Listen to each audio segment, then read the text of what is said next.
When you focus on yourself, you block out the noise and attract the life you deserve, because your energy goes where it matters, and your results grow from every choice you make. Most people spend too much time comparing themselves to others and waiting for the right moment to start. They chase distractions, listen to doubt, and give up when things get hard. But the truth is, nothing changes until you choose to focus on yourself with full commitment. Every small step forward matters when your eyes stay on your own path. Progress comes from consistency, discipline, and believing in your ability to improve day by day. When you give your energy to growth instead of excuses, you begin to see the results that once felt impossible. This is about taking responsibility, building strength, and refusing to quit until you succeed. If you're ready to focus on you until you win, then let's dive in. Chapter 1. Decide today to take full control of your life. There comes a day when you wake up and realize that life will not change until you decide it must. You look around and see that the years have passed and some dreams have been left behind. You see that habits you once thought were harmless have kept you in the same place for too long. You notice that excuses have built a wall around your potential. That day is today. Today is the day to make a choice that is stronger than your fears. Today is the day to take back the steering wheel of your own life. Because until you decide to own it, life will keep dragging you wherever it wants. And you deserve better than being dragged. When you decide to take control, it does not mean everything will suddenly be easy. It means you will stop waiting for someone else to solve your problems. It means you will not hope for a miracle to change your circumstances. It means you accept that your actions create your future. It means you see that every small decision builds a path forward. Taking control does not promise comfort, but it does promise progress. And progress is what brings joy, confidence, and strength. Many people delay their decision because they think they are not ready. They wait for the perfect time. They wait for more money, more knowledge, or more support. The truth is, the perfect time never arrives. The perfect time is always today. If you cannot start with big steps, start with small ones.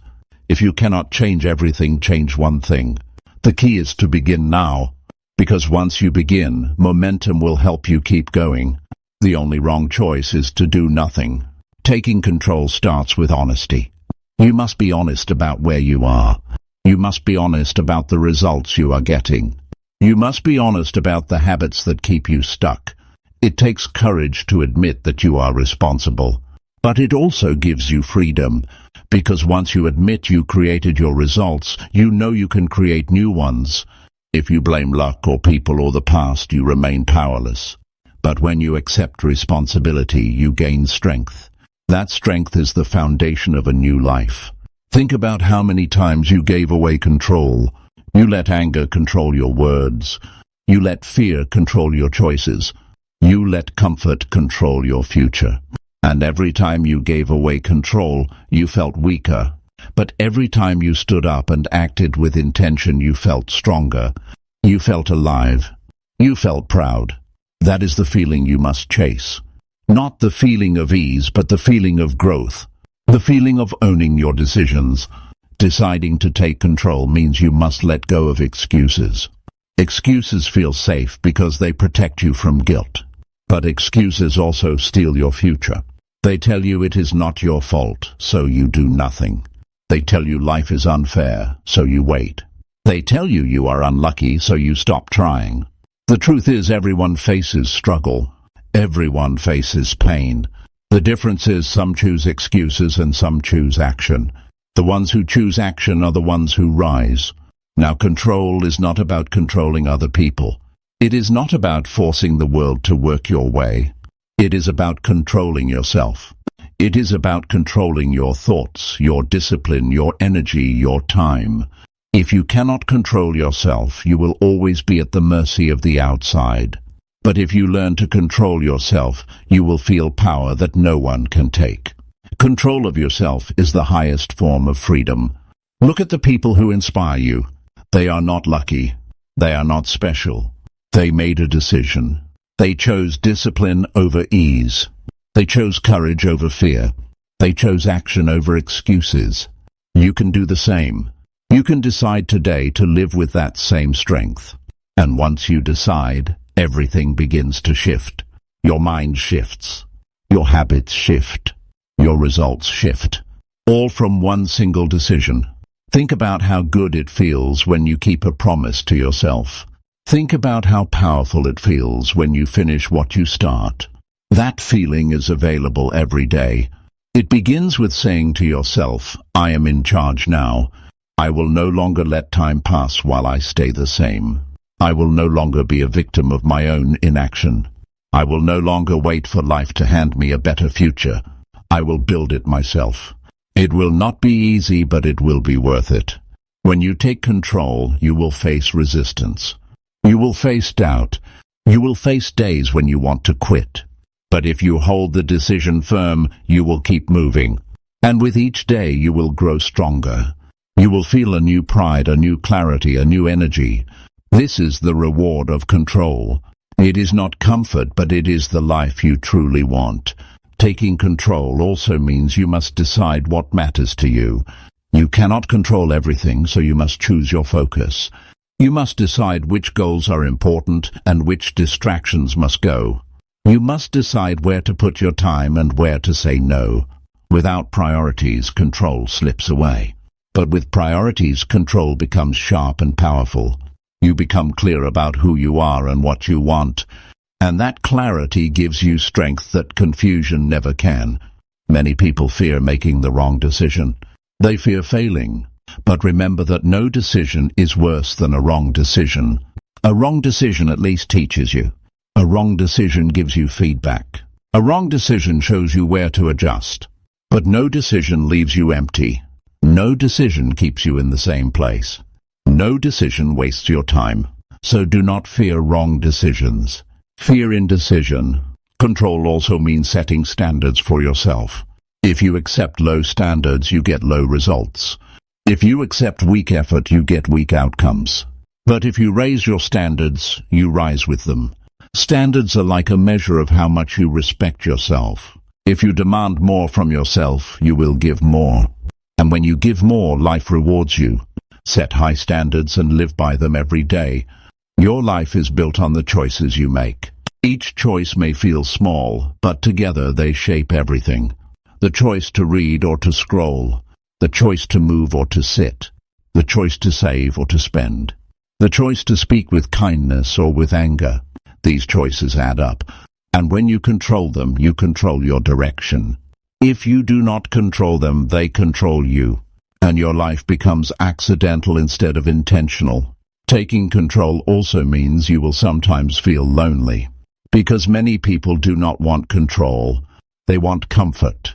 They want distraction. They want someone else to blame. And when you decide to take charge, you may walk a path that others avoid. But remember, you are not here to live their life. You are here to live yours. You are here to honor your potential. And if that requires walking alone for a while, it is worth it.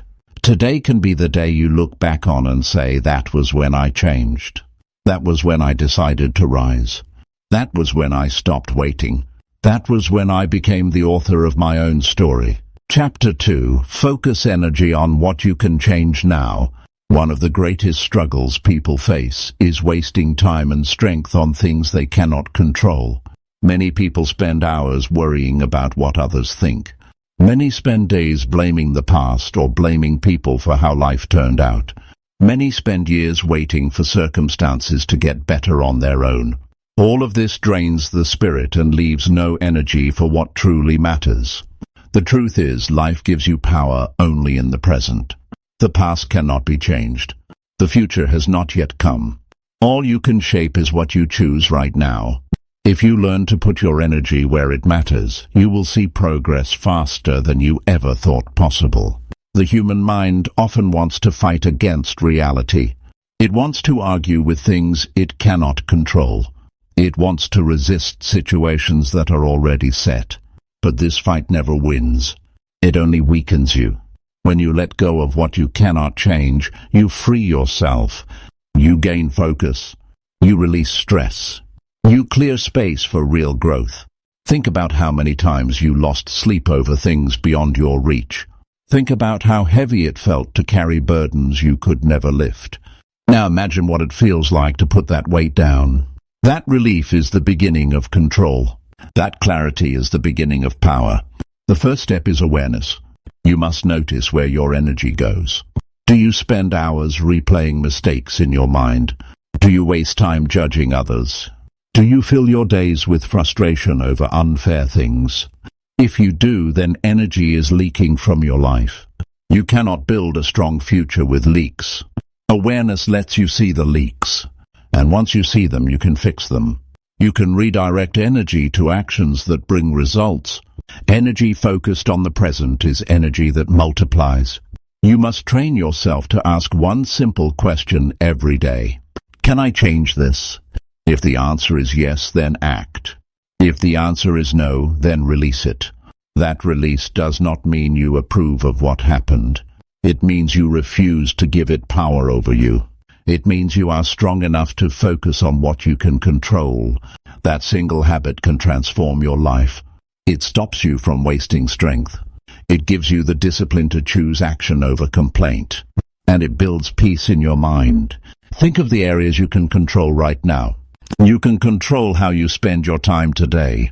You can control what you put into your body and mind. You can control how you speak to others. You can control how hard you work. You can control how disciplined you are with your habits. These things are small on their own, but together they shape everything. The future is not built by luck. It is built by daily control of the things within reach. When you focus on what you can change, life feels lighter. Stress begins to fade. Worry loses its hold. You no longer feel like a victim of everything around you. Instead, you feel like the driver of your own progress. Imagine waking up each morning knowing that your effort today will move you forward. Imagine feeling confident because you are not wasting time on battles you cannot win. That feeling gives you freedom. That feeling gives you power.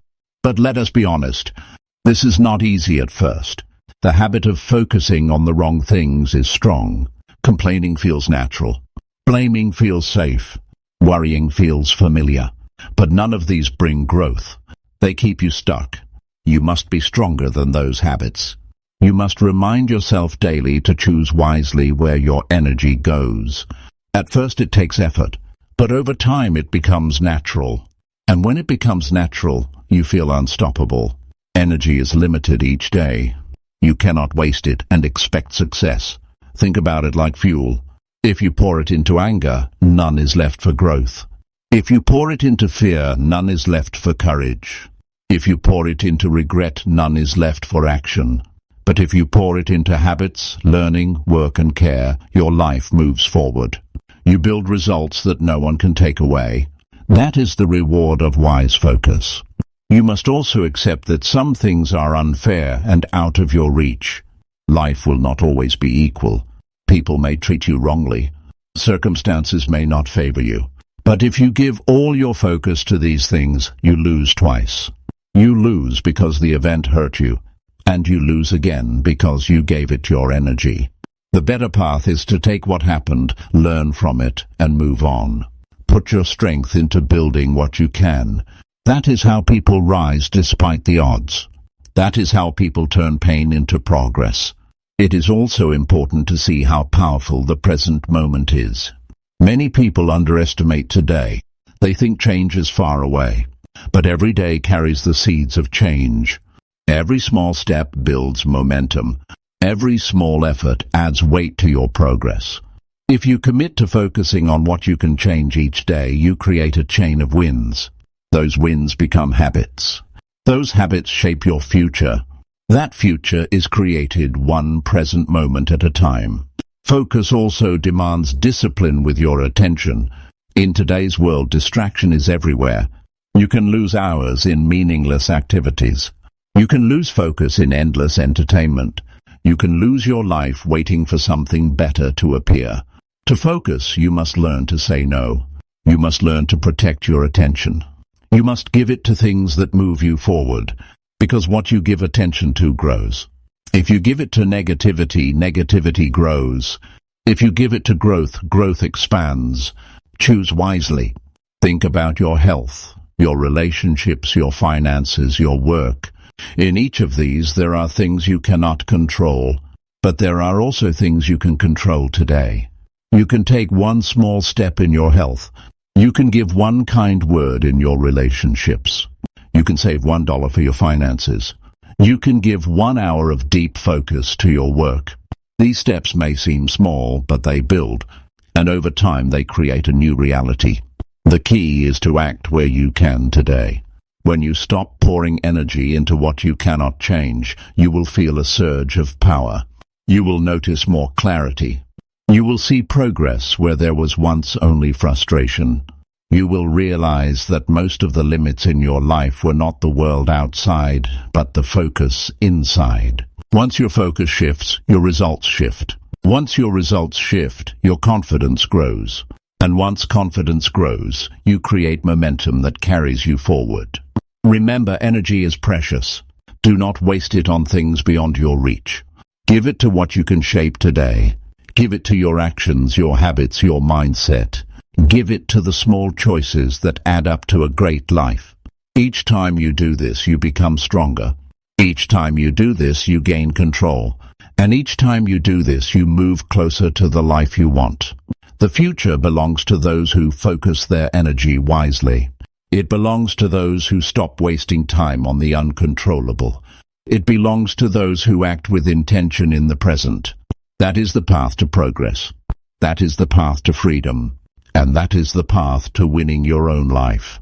Chapter 3. Protect your time like it is real treasure.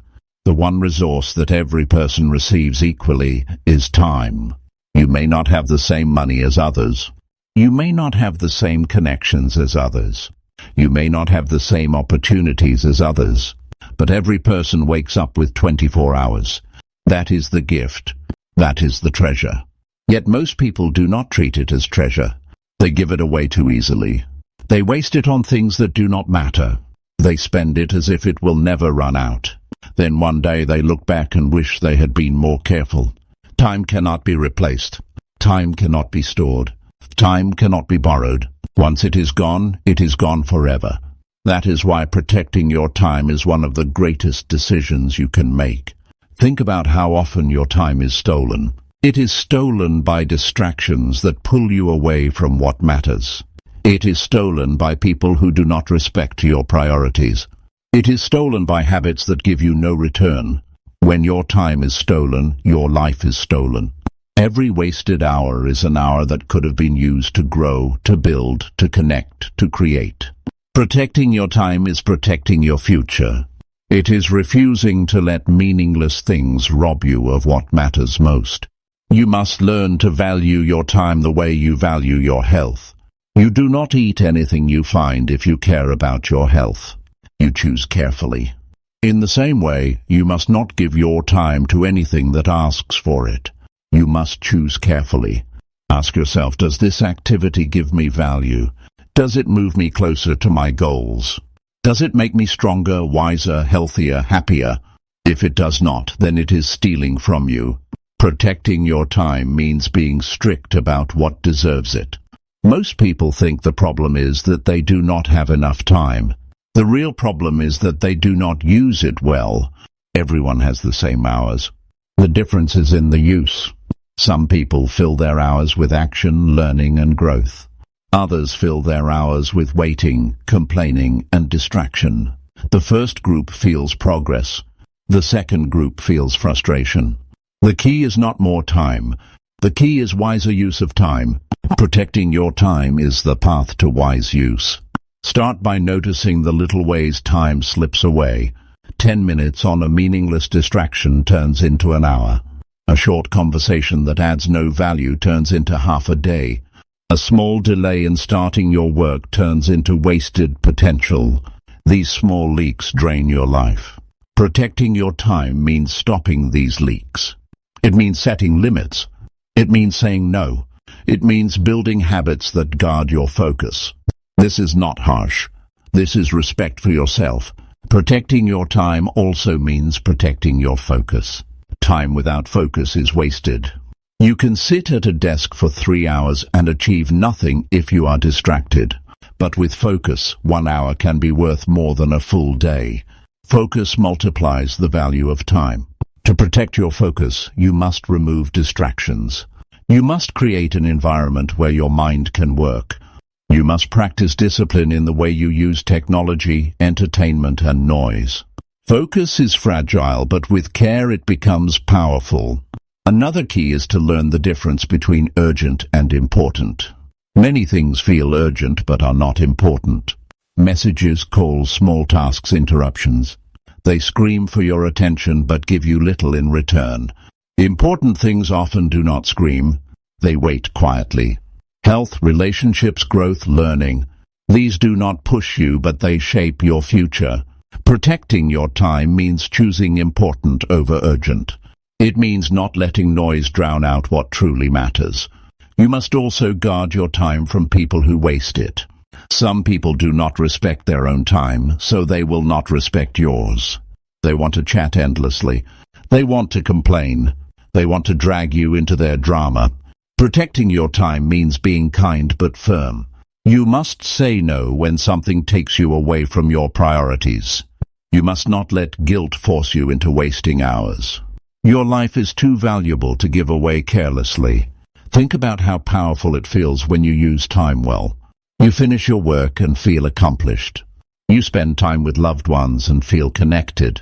You use time to exercise and feel strong. You use time to learn and feel smarter. Each of these moments fills you with pride. That pride comes from protecting your time. It comes from knowing you are the guardian of your hours. That feeling can be yours every day if you commit to guarding your time. Time is also tied to your goals. If your goals matter, your time must matter. Every dream requires hours of work. Every success requires discipline in time. If you do not protect your time, your goals remain dreams. If you protect your time, your goals become results. This is the choice every day. Do you protect your hours for progress, or do you give them away for nothing? The people who win are not the ones with luck. They are the ones who protect their time. You must also plan your time. Without a plan, time slips away. A day without a plan is easy to waste. A day with a plan is powerful. Even if things change, a plan gives you direction. It shows you where your hours should go. It gives you a sense of purpose. Protecting your time means sitting down each day and deciding how you will use it. It means giving your hours a job, because if you do not, they will wander away. Protecting your time also means balancing it wisely. You cannot give all your hours to one area and ignore the rest. If you give everything to work and ignore health, you lose. If you give everything to others and ignore yourself, you lose. If you give everything to comfort and ignore growth, you lose. Balance means giving time to each area that matters. It means caring for your health, your relationships, your work, your growth. This balance protects you from regret. Remember that saying yes to one thing is saying no to another. If you say yes to hours of distraction, you are saying no to progress. If you say yes to empty conversations, you are saying no to learning. If you say yes to comfort, you are saying no to discipline. Every yes is also a no. Protecting your time means being aware of this truth. It means saying yes to what matters most. One powerful way to protect your time is to build routines. Routines create order. They reduce wasted decisions. They help you use time without friction. For example, if you create a morning routine, you begin each day with power. If you create a routine for exercise, you stay healthy without struggle. If you create a routine for learning, you grow without delay. Routines protect time by making good use automatic. They turn discipline into habit. You must also understand that your time has value. If you treat it as cheap, others will too. If you treat it as valuable, others will respect it. Speak with confidence about your time. Do not apologize for protecting it. Do not feel guilty for using it wisely. Remember, it is your life. No one else can live it for you. Protecting your time is the same as protecting your future. Every hour is a chance. Every hour is a building block. Protecting your time means you do not waste these chances. You build block by block. Over months and years, these blocks create a strong life. But if you waste your hours, the blocks are weak. And a weak life collapses under pressure. That is why protecting your time is not just advice. It is survival. It is the way to build a life that lasts. The world will always try to steal your time. Distractions will never end. People will always demand your attention. Habits will always tempt you. But you have the power to say no. You have the power to guard your hours. You have the power to choose where your life goes. That power begins with protecting your time. It begins with treating each hour as treasure. Chapter 4. Build daily habits that strengthen your discipline. Every person wants results, but very few are willing to build the habits that create them. Many people dream of success, but live with routines that keep them stuck. They wait for motivation to appear, yet motivation fades as soon as life feels heavy. What holds a person steady is not a burst of energy, but daily discipline. Discipline is the bridge between desire and achievement. And discipline is not built in one day. It is built through small habits practiced every day until they become part of who you are. If you want strength, you must train it daily. If you want success, you must prepare for it daily. That is the truth most people avoid, but it is the truth that will set you free. The reason discipline feels hard is because it asks you to do what you do not want to do in the moment. It asks you to rise when you feel tired. It asks you to work when you want comfort. It asks you to say no when temptations surround you. But every time you do what is difficult, you grow stronger. Every time you keep a promise to yourself, you build trust. And every time you choose action over comfort, you build the muscle of discipline. Habits are the training ground for this muscle. Habits are the small daily choices that prepare you for bigger victories. You must first understand that discipline is not about punishment. It is not about being harsh with yourself. Discipline is about love for your future self. It is about respecting your goals enough to act for them today. It is about building a pattern that makes success automatic. For example, when you choose to exercise daily, you are not punishing yourself. You are preparing for health, energy, and strength in the future. When you choose to save money daily, you are not denying yourself. You are preparing for freedom later. Discipline is the highest form of self-respect. Building discipline requires starting small. Many people fail because they try to change everything at once. They start with too many goals and collapse under the weight. The smarter way is to choose 1 or 2 simple habits, something you can do every day without excuse. It could be reading for 15 minutes. It could be writing down your goals. It could be moving your body. These small wins build confidence. And once confidence grows, you can add more. Discipline builds step by step, not overnight. You must also create structure in your day. Without structure, habits slip away. The mind prefers comfort, so if you do not set a routine, you will drift. But when you set times for your habits, you reduce the chance of failure. For example, if you decide to exercise every morning, it becomes part of your day. You do not debate it. You do not wait to feel motivated. You simply do it because it is part of the routine. Structure turns effort into consistency, and consistency creates strength. Another key is to make your habits visible. If your goals stay hidden, you will forget them. Write them down. Keep them where you can see them. Track your progress. Mark your calendar when you complete a habit. Seeing progress fuels discipline. It shows you that your effort is building something. It gives you proof that you are moving forward. Without this, it is easy to forget your commitment. With it, you feel proud of your journey. Pride feeds discipline. Discipline is also tested in moments of temptation. When you want to quit, when you want to give in, that is when your habits protect you. If you have practiced your habits daily, you can rely on them even when you feel weak. They become your safety net. For example, if you have a habit of journaling when stressed, you will turn to that instead of harmful choices. If you have a habit of preparing your food, you will not fall into unhealthy eating. Habits are your shield against failure. You must also remember that discipline is not perfection. You will slip. You will miss a day. You will fall short. But the key is to get back up the next day. Discipline is about persistence, not perfection. Too many people quit after one mistake. They think failure means the end. But failure is part of growth. What matters is the return. What matters is the comeback. Every comeback makes you stronger than before. That is how discipline grows. Daily habits also shape your identity. If you read daily, you become a reader. If you exercise daily, you become an athlete. If you practice discipline daily, you become a disciplined person. Your actions write your identity. Over time, you no longer struggle to keep the habits. They become who you are. This is the highest level of discipline, when action is no longer forced but natural. When discipline is no longer effort but character. Discipline also requires an environment that supports it. If you surround yourself with distractions, you will fail.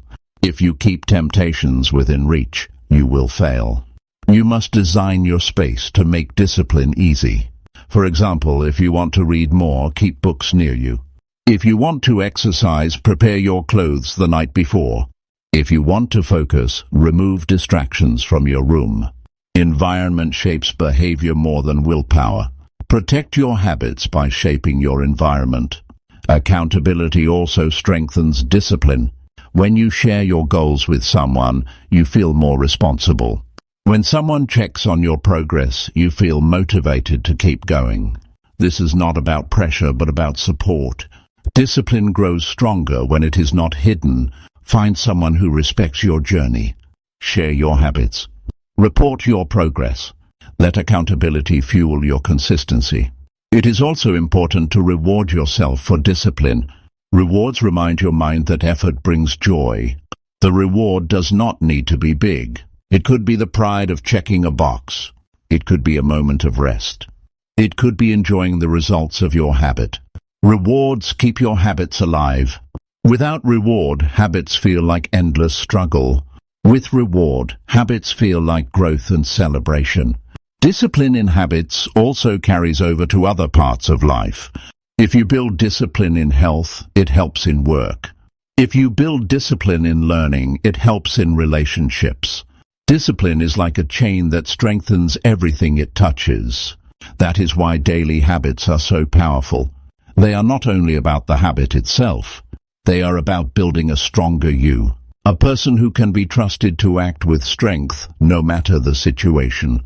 You must also protect your habits from excuses. Excuses will always appear. They will tell you that you are tired. They will tell you that tomorrow is better. They will tell you that one day does not matter. But one day does matter. Each day builds the chain. If you break it too often, the chain weakens. The only way to defeat excuses is to act despite them. To move even when you do not want to.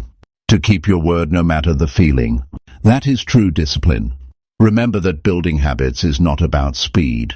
It is about consistency. Some people want results in days, but growth takes time. Habits must be repeated until they stick. This takes patience, but the reward is worth it. Because once the habit is built, it works for you every day. You no longer need force. The habit carries you forward. That is the hidden power of discipline. It builds momentum that lasts for life. Every day is a chance to practice. Every day is a chance to strengthen the muscle. Every day is a chance to become the disciplined person you want to be.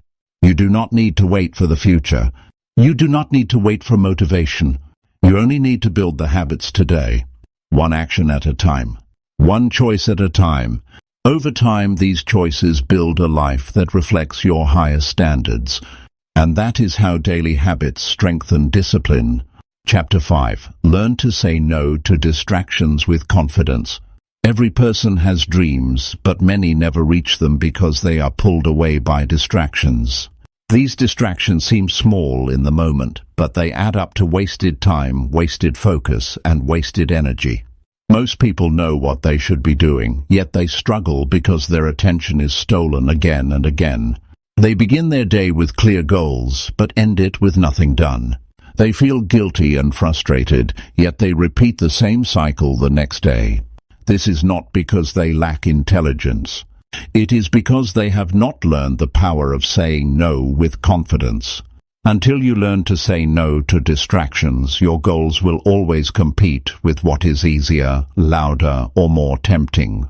The world around you is full of things fighting for your attention. Notifications on your phone, endless entertainment, unplanned conversations, sudden requests from others. Each one may look harmless, but together they steal hours and leave you drained. If you do not build the strength to say no, your life will be controlled by the demands of others. But when you gain the courage to protect your focus, you begin to own your life. Saying no is not about being rude. It is about being clear. It is about choosing your priorities over distractions. It is about respecting yourself enough to guard your attention. The hardest part is that distractions often feel comfortable. They give instant pleasure. They help you escape effort. They make you feel busy without being productive. But while distractions feel good in the moment, they leave you empty later. You must remember this truth every time you face temptation. The short pleasure of distraction is never worth the long regret of lost time. Confidence in saying no comes from valuing your goals higher than your impulses. When you truly value your goals, you will not trade them for a few minutes of entertainment or a meaningless activity. To learn to say no with confidence, you must first get clear on what you want. If your goals are weak, distractions will always win. But if your goals are strong, they will give you the power to resist. Write down what you want to achieve. Define why it matters. Picture how your life will look when you reach it. Let that vision burn in your mind. Then every time a distraction appears, ask yourself if it serves that vision. If it does not, you know the answer. The answer is no. You must also prepare for distractions before they appear. If you wait until the moment, you will be weak. Plan ahead. Remove temptations from your environment. Turn off what pulls your focus. Set boundaries with people who waste your time. Create spaces where you can work without interruption. Saying no becomes easier when you do not constantly fight temptations. Preparation is part of discipline. Preparation builds confidence. Many people struggle with saying no because they fear what others will think. They fear they will upset someone. They fear they will seem unfriendly. But remember this truth. When you say no to distractions, you are not rejecting people. You are protecting your time.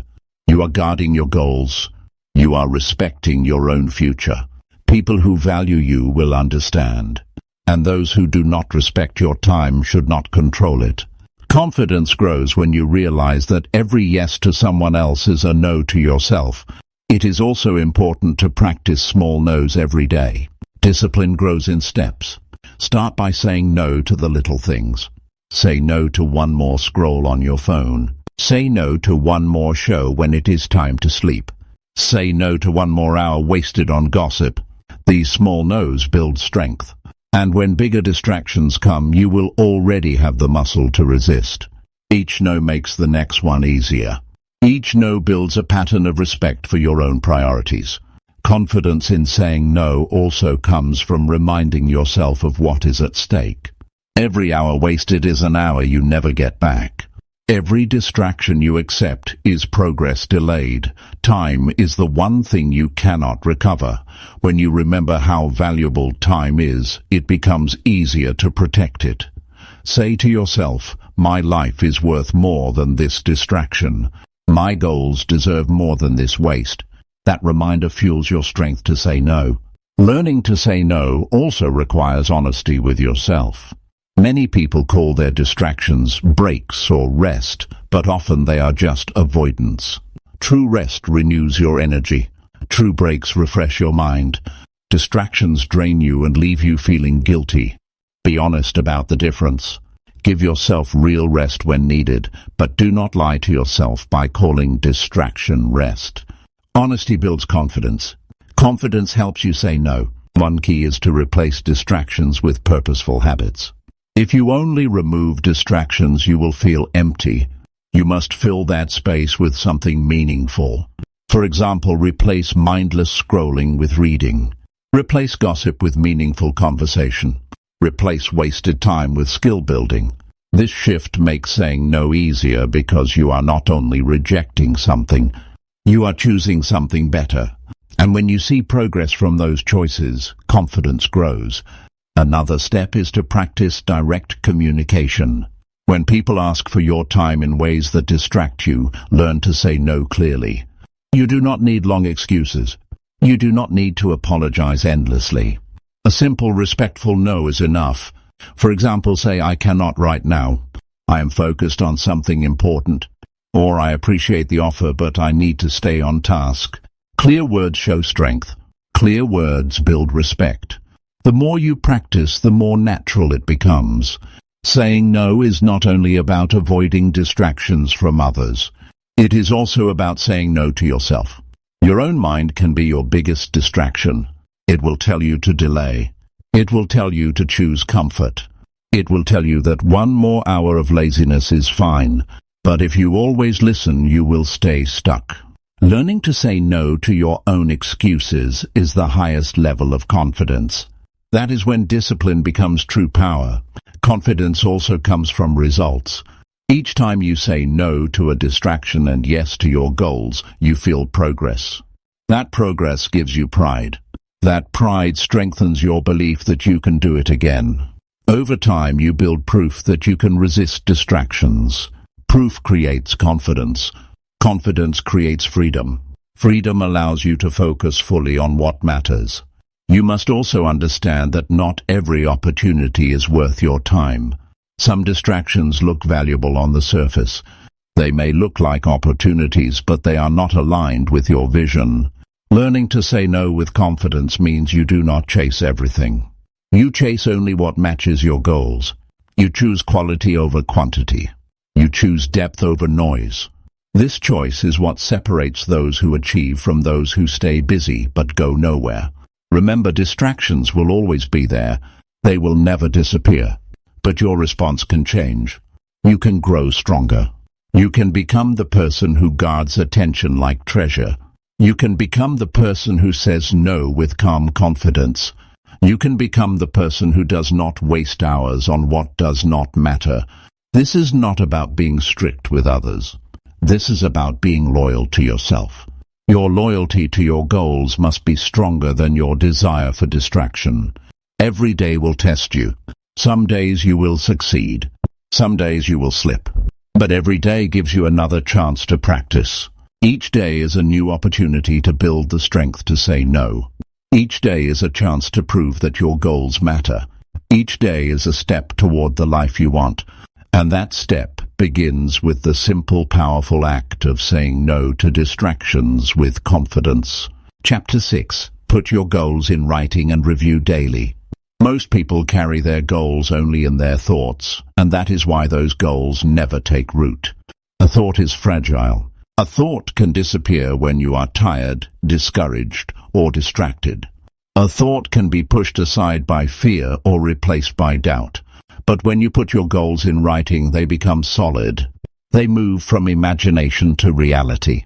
They are no longer just ideas floating in your mind. They are now visible, clear, and undeniable. Writing your goals is a decision that says you are serious. It is a commitment to yourself that you can see and touch every day. Think about how often people say they want something but never write it down. They want better health, but they never write the plan. They want more money, but they never write the steps. They want stronger relationships, but they never write the actions. Without writing, goals stay vague, and vague goals bring vague results. Clear writing creates clear direction. It forces you to be specific. It forces you to decide what you truly want. The moment you write, you begin to shape the path. Writing your goals also gives you accountability. You can ignore a thought, but you cannot ignore words on a page staring back at you. A written goal asks you, what are you doing about this today? A written goal reminds you of the promise you made to yourself. Every time you read it, you feel the call to act. That is why writing is so powerful. It keeps your goals alive. It does not let them fade into the background of your busy life. When you put your goals in writing, be clear and detailed. Do not write vague dreams like "I want to be successful." Write exactly what success means to you.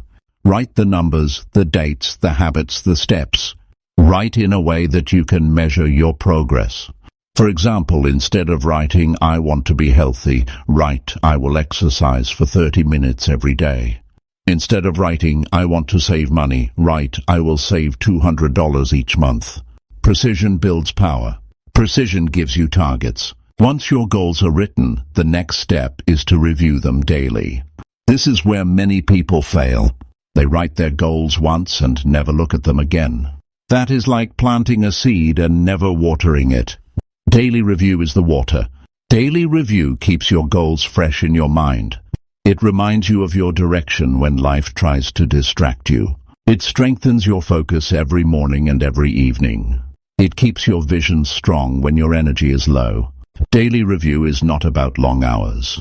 It can be just a few minutes. In the morning, read your goals and let them set the tone for your day. At night, read them again and measure your progress. This practice creates awareness. It keeps you aligned. It gives you small corrections each day. Without review, you can drift off course for weeks before you notice. With review, you can adjust daily and stay on track. That difference can decide whether you succeed or fail. Writing and reviewing also feed your subconscious mind. When you see your goals daily, your mind begins to search for ways to achieve them. You start noticing opportunities you once ignored. You start seeing solutions where before you saw problems. This is not magic. It is focus. What you focus on grows. Reviewing daily keeps your focus sharp. It trains your brain to serve your goals instead of your fears. There is also a deep emotional power in reviewing goals daily. Every time you read your goals, you connect with your why. You feel the emotions of the life you are building. You feel the pride of your future achievements. That emotion fuels discipline. On days when you feel tired or tempted, those emotions remind you why you must keep going. They remind you that the pain of effort is worth the reward of success. Without this reminder, it is too easy to quit. To make your review stronger, speak your goals out loud when you read them. Use your voice. Let your ears hear your own commitment. This adds energy. This makes your goals more real. You will feel different when you declare them with confidence. Words written are powerful. Words spoken are even stronger.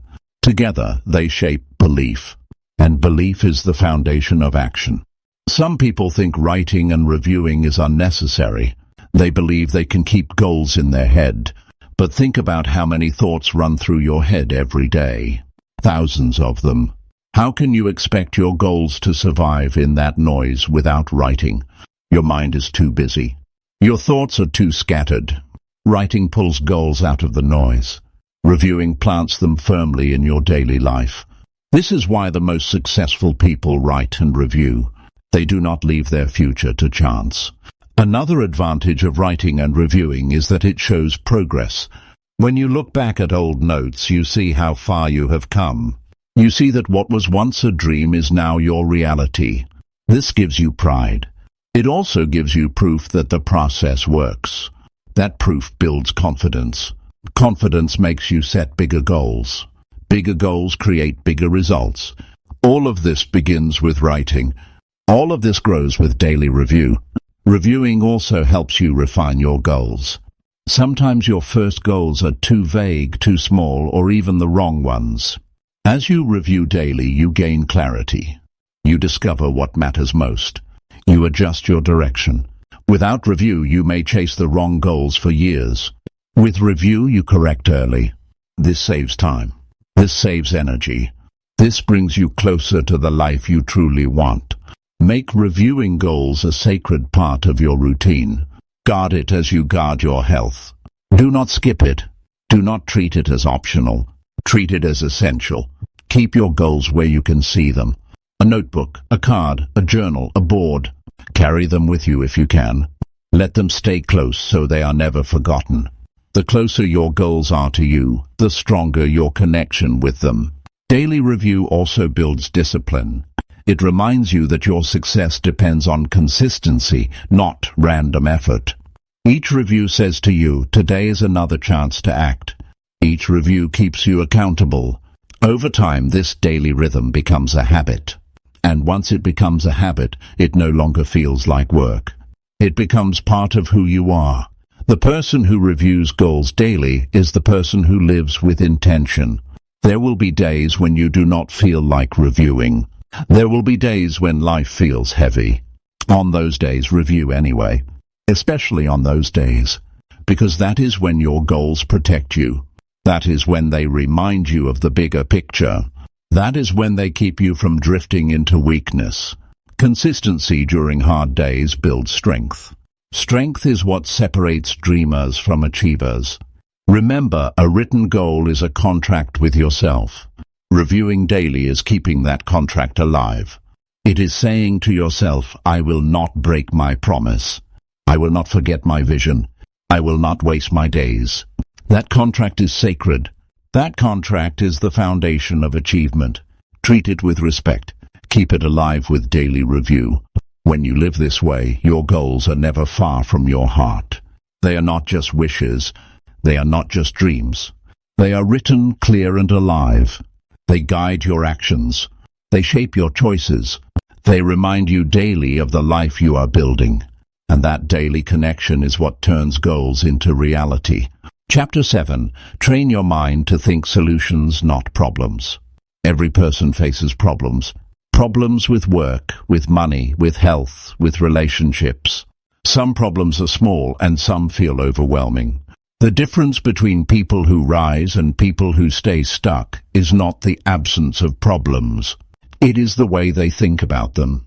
Many people spend hours repeating the problem in their mind. They talk about it, complain about it, and worry about it. But all that thinking does not solve anything. The problem only grows heavier when all you do is stare at it. The real breakthrough comes when you train your mind to focus on solutions. A problem is only a wall if you stop at it. If you think solutions, you see the door. It is easy to think about problems because problems trigger emotions. They create stress, fear, or anger. Those emotions feel powerful, so the mind keeps replaying them. But emotions do not move you forward. They only drain your energy. The key is to catch yourself when you are stuck in problem thinking. Notice when you are only repeating what went wrong. Ask yourself, is this thought helping me? If it is not, you must shift. You must ask the better question, what can I do about this? That question alone opens the door to solutions. Thinking solutions does not mean ignoring the problem. You must see it clearly first. But once you see it, you must move to action. For example, if you have money problems, repeating I do not have enough money does not help. Instead, ask what actions can I take to earn more? What expenses can I reduce today? Who can I learn from who managed the same issue? Those questions lead to ideas. Those ideas lead to action. And action is what solves problems. Training the mind to think solutions is like training a muscle. At first, the habit of problem thinking is strong. You may find yourself complaining often. You may notice you focus on what is missing instead of what can be done. But with practice, you can change the pattern. Each time you face a problem, pause and shift. Say to yourself, I will not stay stuck in the problem. I will ask what is possible. I will search for options. Over time, this becomes automatic.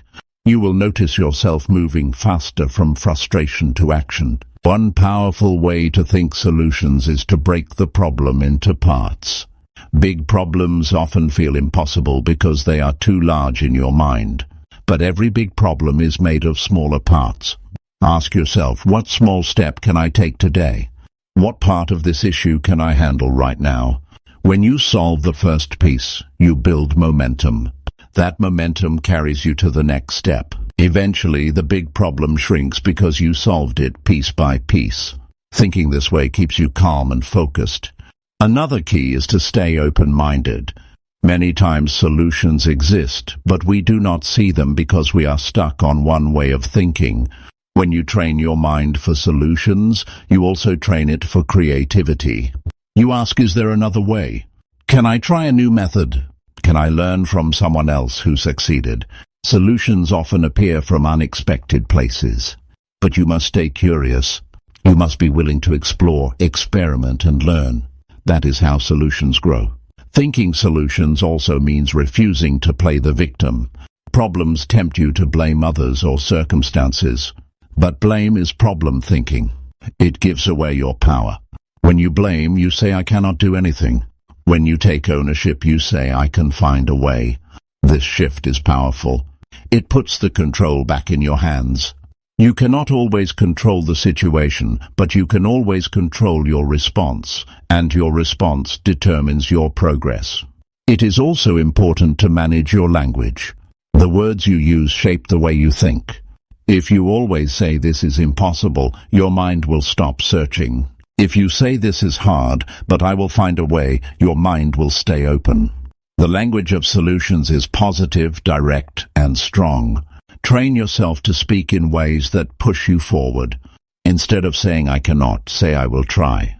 Instead of saying I'm stuck, say I'm searching for answers. That small change creates big differences over time. You must also surround yourself with people who think solutions. If your circle is full of complainers, you will fall into the same habit. But if you spend time with people who focus on action, you will rise with them. Their way of thinking will influence you. Their energy will lift you. Choose carefully who you share your problems with. Share them with people who ask you, what will you do about it? Not with people who only add more negativity. The right environment builds solution thinking. Another practice is to reflect on your past problems. Look back at the issues you thought were impossible before. Notice how many of them you solved. Notice how much stronger you became after each one. This reflection builds confidence. It shows you that you are capable of solving more than you think. It reminds you that problems are temporary but solutions last. That confidence will make it easier to face new problems with courage. Sometimes the best solution is patience. Not every problem can be solved instantly. Some require time, consistency, and persistence. But even then, your focus must stay on what you can do in the meantime. Instead of saying nothing can be done, ask what small actions will help while I wait. Patience with action is powerful. It keeps you moving forward even when progress is slow. Problem thinking freezes you. Solution thinking keeps you in motion. You must also protect your mind from too much negativity. If you feed your mind only with news of problems, failures, and complaints, you will naturally think the same way. But if you feed your mind with stories of success, growth, and breakthroughs, you train it to believe in solutions. What you feed your mind is what it produces. Be careful what you allow inside. It shapes your entire outlook. Another tool for solution thinking is gratitude. When you focus on what you already have, you create a positive state of mind. That positive state gives you energy to solve problems. Gratitude shifts your focus from what is missing to what is possible. It does not solve problems by itself, but it gives you the strength to face them. A grateful mind is a resourceful mind. A resourceful mind always finds solutions. When you face problems, remember to stay calm. Panic makes your mind narrow. Calmness keeps your mind open. Take a deep breath. Step back. Remind yourself that every problem has a solution, or at least a lesson. With calmness, your creativity rises. With calmness, your options expand. With calmness, your strength appears. This is why solution thinking requires discipline of the mind. A calm mind sees what a fearful mind cannot. Train yourself daily. Start with small problems and practice shifting to solutions. If you misplace something, instead of getting angry, ask, where else can I look? If your schedule is tight, instead of complaining, ask, how can I adjust my priorities? These small practices build the habit. Over time, your mind will automatically respond to bigger problems with the same pattern. The habit of solution thinking grows stronger each day you practice. Your life will never be free of problems. That is not the goal. The goal is to become the kind of person who sees problems and quickly moves to solutions. The goal is to build a mind that does not drown in negativity, but rises with clarity. The goal is to trust yourself enough to know you can face anything and still move forward. This is the power of training your mind to think solutions, not problems. Chapter 8. Celebrate small wins to fuel your bigger vision. One of the reasons people give up on their goals is because they think progress is too slow. They imagine success as one big moment, one giant leap, one breakthrough that changes everything. But life rarely works that way. Success is built step by step, day by day, through small wins that seem unimportant in the moment, but create massive results over time. When you fail to celebrate those small wins, you rob yourself of the motivation to keep going. But when you honor them, when you see them as proof that you are moving forward, you feed your spirit with strength to continue. That is how you stay on the path until the bigger vision comes to life. Think about the times you started something new. Maybe you wanted to lose weight, save money, learn a skill, or grow your career. In the beginning, the results were small. Maybe you lost £1, maybe you saved $10, maybe you read one book, maybe you made one connection. Many people look at that and feel discouraged. They say it is not enough. They say the big vision is too far away. And with that mindset, they quit. But the truth is that small step is everything. It is proof that change is happening. It is proof that progress is real. The people who celebrate that step are the ones who keep building more. Celebrating small wins does not mean throwing a party every day. It means giving yourself recognition. It means pausing to notice your effort. It means allowing yourself to feel good about the progress, even if it seems tiny. That feeling of accomplishment fuels your energy. It reminds you that your effort matters. It builds momentum, and momentum is what carries you to the next step and the step after that. Without celebration, progress feels empty. With celebration, progress feels alive. It is important to remember that small wins are not accidents. They are the result of discipline and choice. When you get up early to work on your goals, that is a win. When you say no to a distraction, that is a win. When you stick to your plan for one more day, that is a win. Each of these actions shows that you are becoming the person who deserves success. Success is not only about the result. It is about the person you become through daily action. Celebrating small wins means honoring that transformation. Your bigger vision may take years. Without small wins, the journey feels endless. But when you break the vision into pieces and celebrate each one, the journey feels rewarding. Imagine climbing a mountain with no signs of progress. You would feel lost and hopeless. But if you see markers along the way that say you are moving forward, you feel encouraged. You feel like the effort is worth it. That is what celebrating small wins does. It gives you markers of progress on the path to your vision. Another reason to celebrate small wins is because your mind needs proof. Your brain works on evidence. If it sees no progress, it tells you to quit. If it sees progress, it tells you to continue. Even the smallest evidence counts. That is why tracking and celebrating your wins is so powerful. It feeds your mind with proof that the vision is possible. It builds belief, and belief is the fuel that keeps you moving when the journey feels long. Celebrating small wins also builds resilience. Life will test you. Obstacles will come. Results will be slower than you want. In those times, if you only look at the big vision, you will feel too far away. But if you look at the small wins, you see proof that you are still on the right path. You see that even if progress is slow, it is happening. That perspective gives you strength to keep going. It reminds you that you have already achieved many steps. It tells you that you can achieve many more. You must also learn to celebrate effort, not just outcomes. Sometimes you will do everything right and still not see immediate results. If you wait for results to celebrate, you will lose motivation. But if you celebrate the effort, you stay strong. For example, if you showed up to the gym today, celebrate it even if the scale has not moved. If you wrote your daily pages, celebrate it even if the book is not finished. If you made the calls, celebrate it even if no deal closed. Effort builds habits. Habits create results. Celebrating effort keeps the habits alive until results appear. The way you celebrate matters too. Make it meaningful. It could be as simple as writing your wins down in a journal. It could be checking them off on a chart. It could be telling a friend who supports you. It could be taking a moment to sit in silence and feel the pride of progress. These small acts of recognition build emotional fuel. Without them, your effort feels invisible. With them, your effort feels powerful.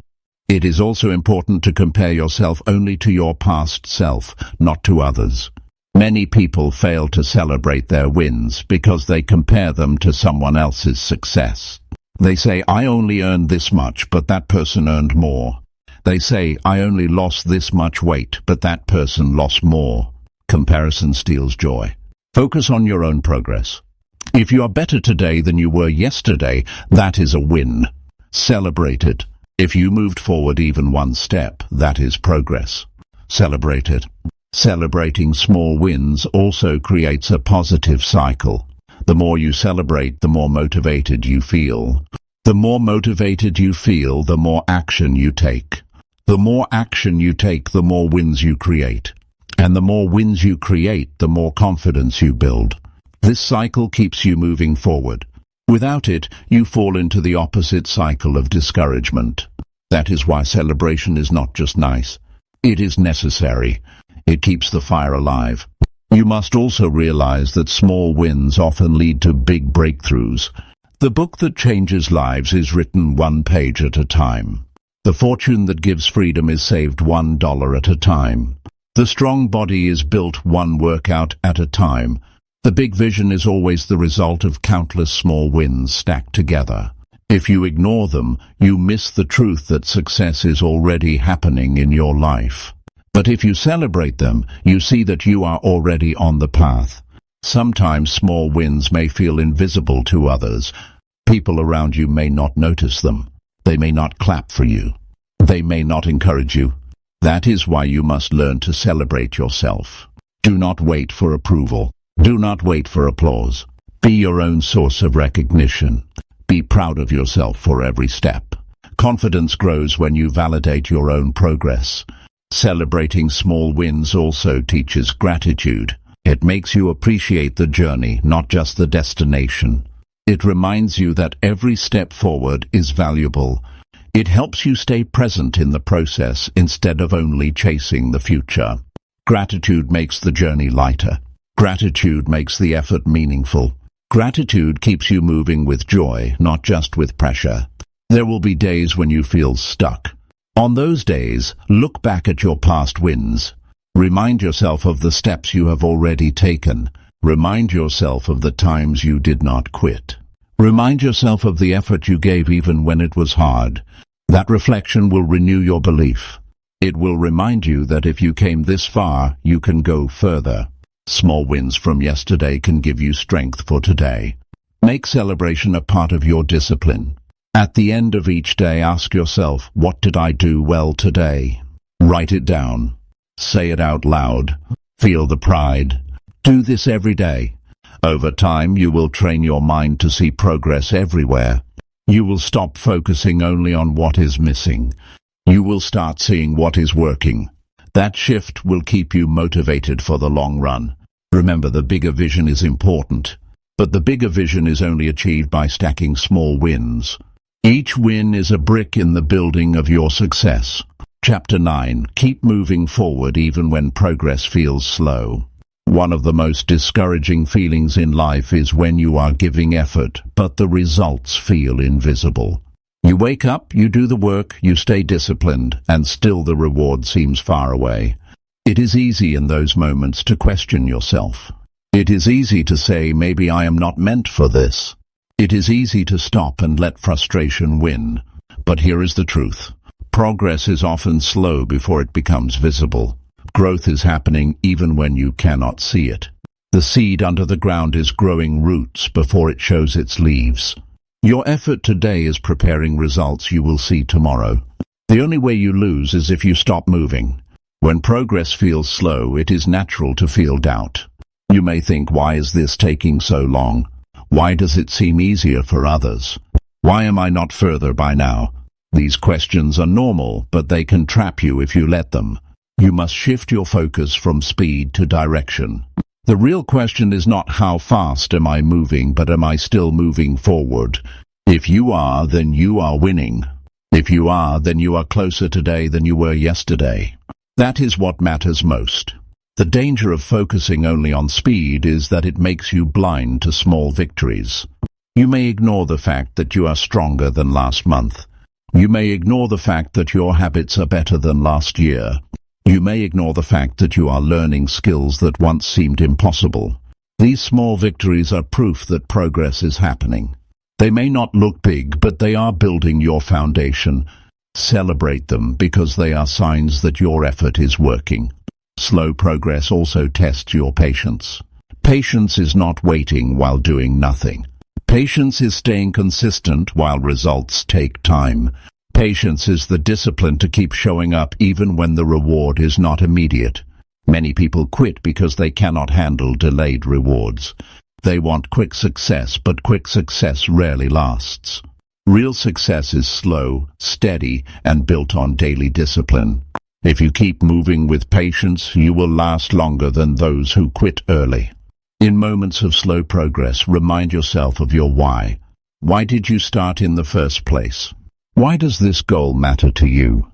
Why is this vision worth the effort? Your why is your anchor. Without it, slow progress will make you drift away. With it, you will stay strong even when the road feels endless. Write your why down. Read it often. Let it remind you that the journey is bigger than today's frustration. You must also remember that growth is not always visible. Just because you cannot see the change does not mean it is not happening. The mind and body often grow in silence before showing results. The hours you spend learning are building knowledge. The hours you spend training are building strength. The hours you spend saving are building stability. You may not see it yet, but the foundation is forming. And when it is ready, the results will show all at once. Another key is to compare yourself only to your past self. If you compare your progress to someone else, you will always feel slow. Everyone has a different path, a different speed, and a different timeline. Focus on your own. Look back at where you started. See how much you have already overcome. Remember the times you almost quit but did not. That is progress. That is victory. Even if the future feels far away, your past shows proof that you are moving forward. Slow progress also teaches humility. It reminds you that nothing worth having comes easy. It humbles you to respect the process. It forces you to grow in character, not just in results. Quick results may give you confidence, but slow progress builds wisdom. Wisdom to endure. Wisdom to stay calm. Wisdom to keep steady when others panic. This wisdom will serve you not just in this goal, but in every part of life. One powerful practice when progress feels slow is to focus on daily actions instead of final results. Ask yourself, did I do what I promised myself today? Did I keep my habits? Did I honor my routine? If the answer is yes, then you are successful today. Let the results come when they come. Your only job is to stay faithful to the process. This mindset reduces stress. It keeps you present. It keeps you moving forward one step at a time. You must also guard your mind against negativity during slow seasons. Negativity will whisper that you are wasting your time. It will say you are not good enough. It will say others are passing you by. Do not listen. Replace those thoughts with reminders of your progress. Replace them with your vision. Replace them with gratitude for how far you have come. Negativity steals your energy. Positivity fuels it. Guard your energy with care. Sometimes progress feels slow because you are measuring in the wrong way. If you measure only by big outcomes, you will miss the daily growth. But if you measure by consistency, you will see that you are winning every day you show up. Consistency is progress. Consistency is strength. Consistency is the secret of all long-term success. Even if today looks the same as yesterday, your consistency is writing your future. Keep in mind that slow progress is safer than no progress. As long as you are moving, you are not stuck. As long as you are trying, you are not failing. As long as you are learning, you are not wasting time. Slow progress is still progress. One step may not feel like much, but one step repeated enough times creates distance. One step repeated enough times creates change. Never underestimate the power of one more step. Another way to stay strong when progress feels slow is to remind yourself of the alternative.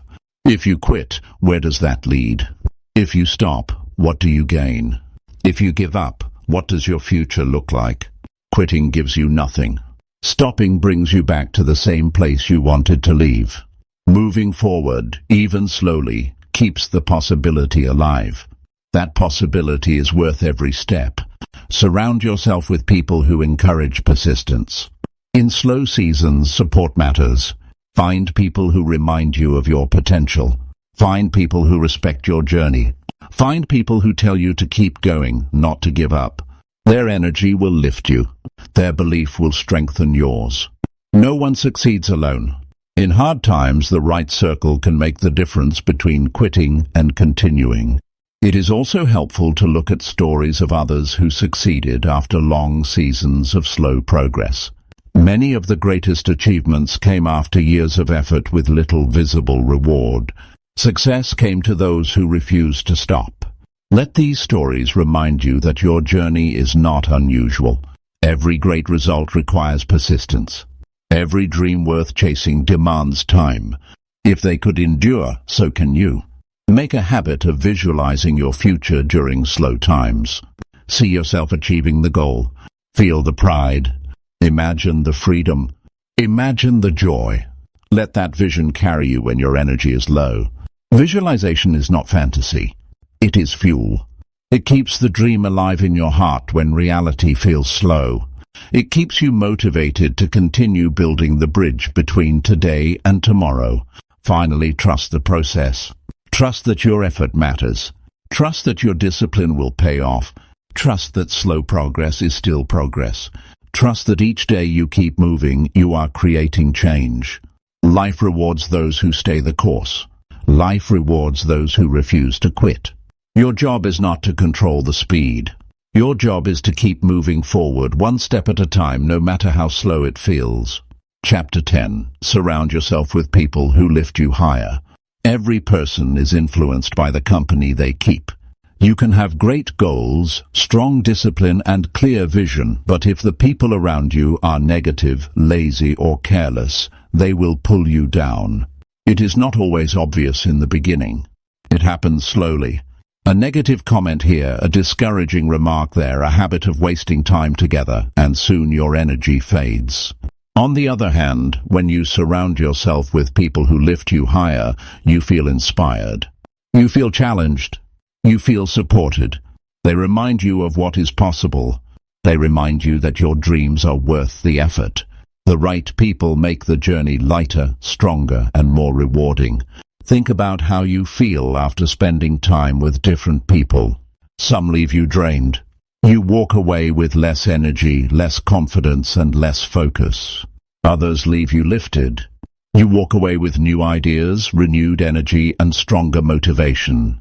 That feeling is not an accident. It is the effect of influence. Influence is powerful. It shapes your mood, your habits, and your beliefs. If you want to grow, you must choose your influences carefully. Surround yourself with people who push you to become your best, not those who hold you back. One of the most important qualities of people who lift you higher is belief. They believe in you even when you doubt yourself. They see your potential and remind you of it. They encourage you to keep going when progress feels slow. They celebrate your wins no matter how small because they understand how much effort it took. Their belief fuels your confidence. Confidence is fragile when built alone, but with the right support, it becomes strong. Another quality is standards. People who lift you higher hold themselves to high standards, and they expect the same from you. They do not let you settle for less than you can be.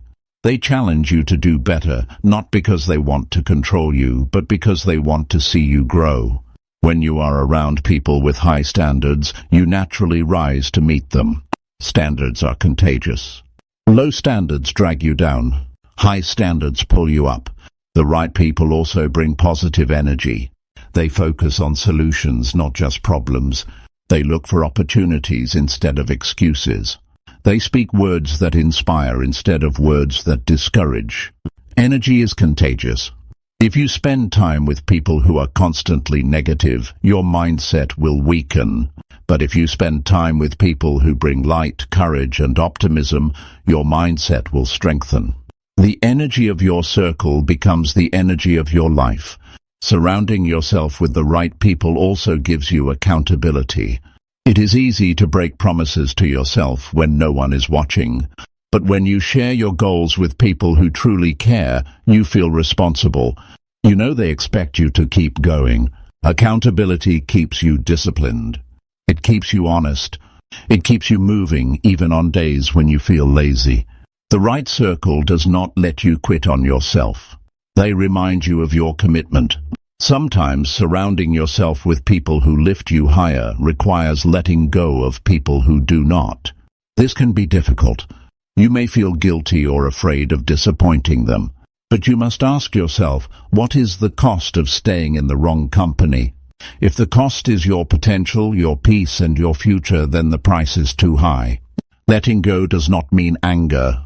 It means choosing wisely where to invest your time and energy.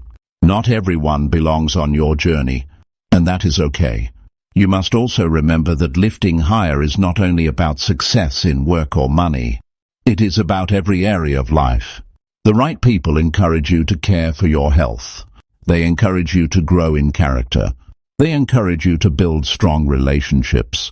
They remind you to rest when you need it. They lift you not only in ambition, but in balance. That kind of support creates a full, healthy, and meaningful life. If you cannot find people who lift you higher in person, seek them through books, learning, and mentors from afar. You can be influenced by voices you may never meet. Read their words. Listen to their wisdom. Study their habits. Let their example lift you. Influence is not limited to those nearby.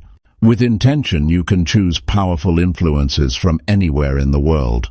At the same time, remember that you must also be the kind of person who lifts others higher. It is not just about taking energy, but also giving it. Encourage others when they feel doubt.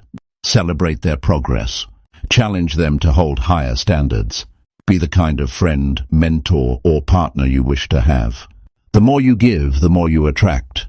Lifting others creates an environment where everyone rises together. Notice that people who lift you higher do not always agree with you. They are not afraid to tell you when you are wrong. They are not afraid to give you honest feedback. Their honesty may sting in the moment, but it saves you from bigger pain later. This honesty comes from care, not judgment. They want you to grow, not to fail. Surround yourself with people who respect you enough to be real with you. That truth will help you rise. Another sign of the right people is consistency. Anyone can encourage you once, but people who lift you higher support you regularly. They show up when times are good and when times are hard. They do not disappear when you struggle. They stay. Their consistency gives you strength. It reminds you that you are not alone. It reminds you that growth is a journey shared, not a battle fought in isolation. You must be intentional in building your circle.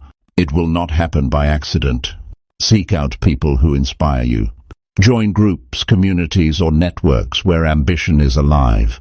Attend events where growth is celebrated. Reach out to mentors who are ahead of you. Be proactive in finding the right company. Do not wait for them to appear.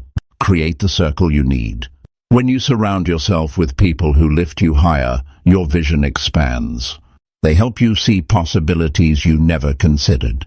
They remind you that your limits are not fixed. They show you by example what can be achieved. Their stories, their achievements, and their courage push you to dream bigger. Alone, your vision may shrink under doubt. Together, your vision grows with confidence. Pay attention to how you feel after every interaction. If someone makes you doubt yourself, if they drain your energy, if they lower your standards, you must protect your space. But if someone leaves you energized, focused, and motivated, hold them close. That feeling is the sign of the right influence. Learn to trust it. Your emotions are signals. Listen to them. Remember, success is not only about what you know or what you do. It is also about who you walk with. The wrong people can slow you down for years. The right people can lift you higher than you thought possible. Choose wisely. Invest in the relationships that build you. Protect yourself from the ones that weaken you. Be intentional every day about the company you keep. That choice will shape your future more than you realize. Chapter 11. Remove excuses and take responsibility for everything. Excuses are one of the most powerful traps that keep people from building the life they want. They sound harmless at first. They sound like protection. They sound like reasons. But excuses are lies we tell ourselves to avoid responsibility. Every excuse pushes your dreams further away. Every excuse lowers your standards. Every excuse keeps you stuck in the same place. The moment you stop making excuses is the moment you reclaim your power. Responsibility may feel heavy, but it is the only path to freedom. If you take full responsibility, you gain full control. If you refuse responsibility, you remain at the mercy of everything around you. Think about how often excuses appear in daily life. You wake up late and say, "I was too tired." You skip the workout and say, "I had no time." You avoid taking action and say the timing is not right. Each excuse feels small in the moment, but they stack up. They become a habit. They become your story. And soon, your story is one of missed chances and unfulfilled potential.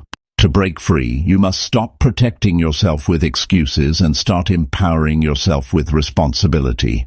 Taking responsibility does not mean blaming yourself for everything that happens. It means owning your response. You may not control every event, but you always control how you act. If something goes wrong, you ask, "What can I do now?"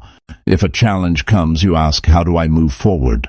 This shift puts you back in the driver's seat. Excuses remove power. Responsibility restores it.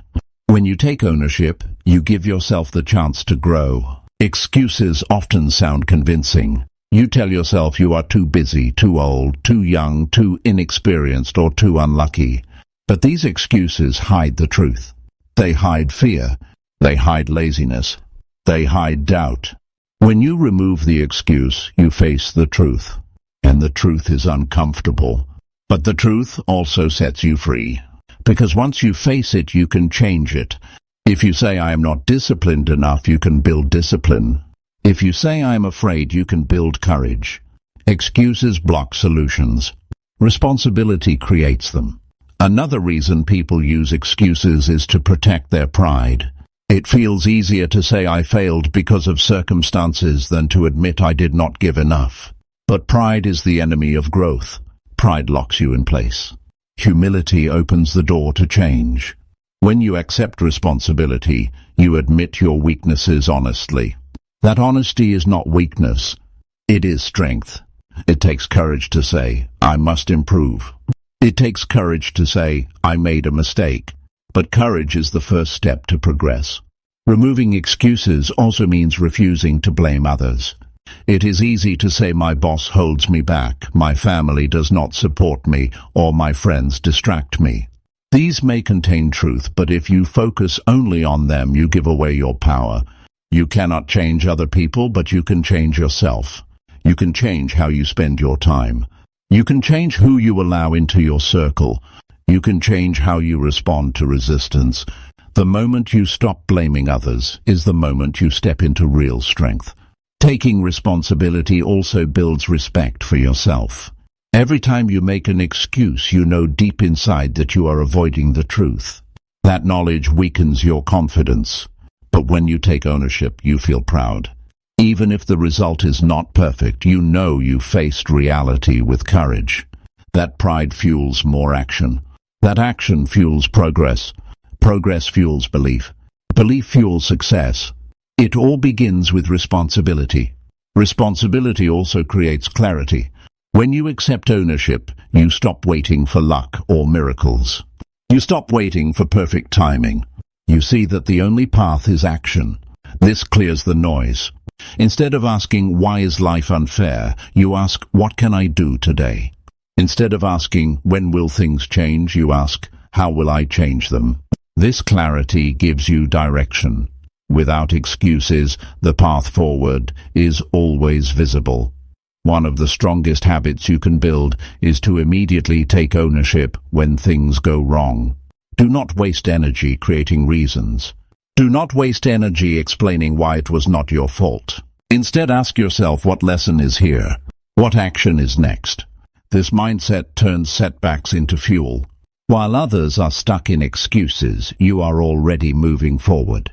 Over time, this difference creates a gap between success and failure. You must also learn to catch excuses in real time. When you hear yourself say, I cannot because, stop and question it. Ask, is this a real limit or just an excuse? Many times you will see that it is only a shield. You can still act. You can still move. You can still find a way. This awareness breaks the habit. The more you question excuses, the weaker they become. The more you replace them with action, the stronger you become. Responsibility also teaches you discipline. Excuses let you quit when you feel tired. Responsibility keeps you moving anyway. Excuses let you avoid hard choices. Responsibility makes you face them.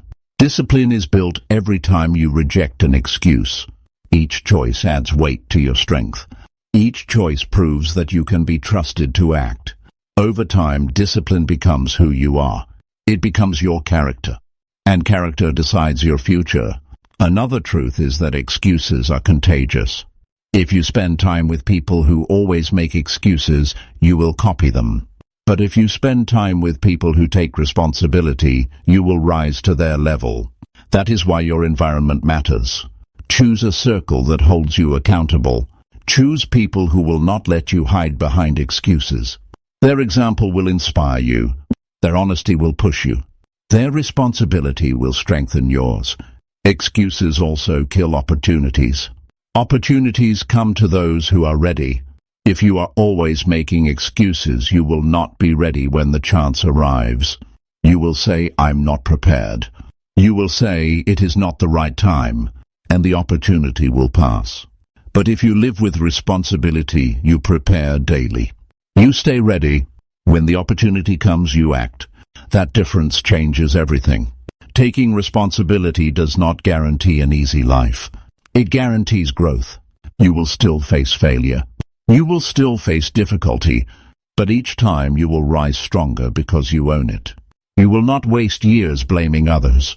You will not waste years waiting for change. You will use every situation as fuel. You will build resilience. You will build wisdom. You will build strength. That is what responsibility gives you. You must also see responsibility as freedom. Excuses make you a prisoner of circumstances. They say your life depends on things you cannot control.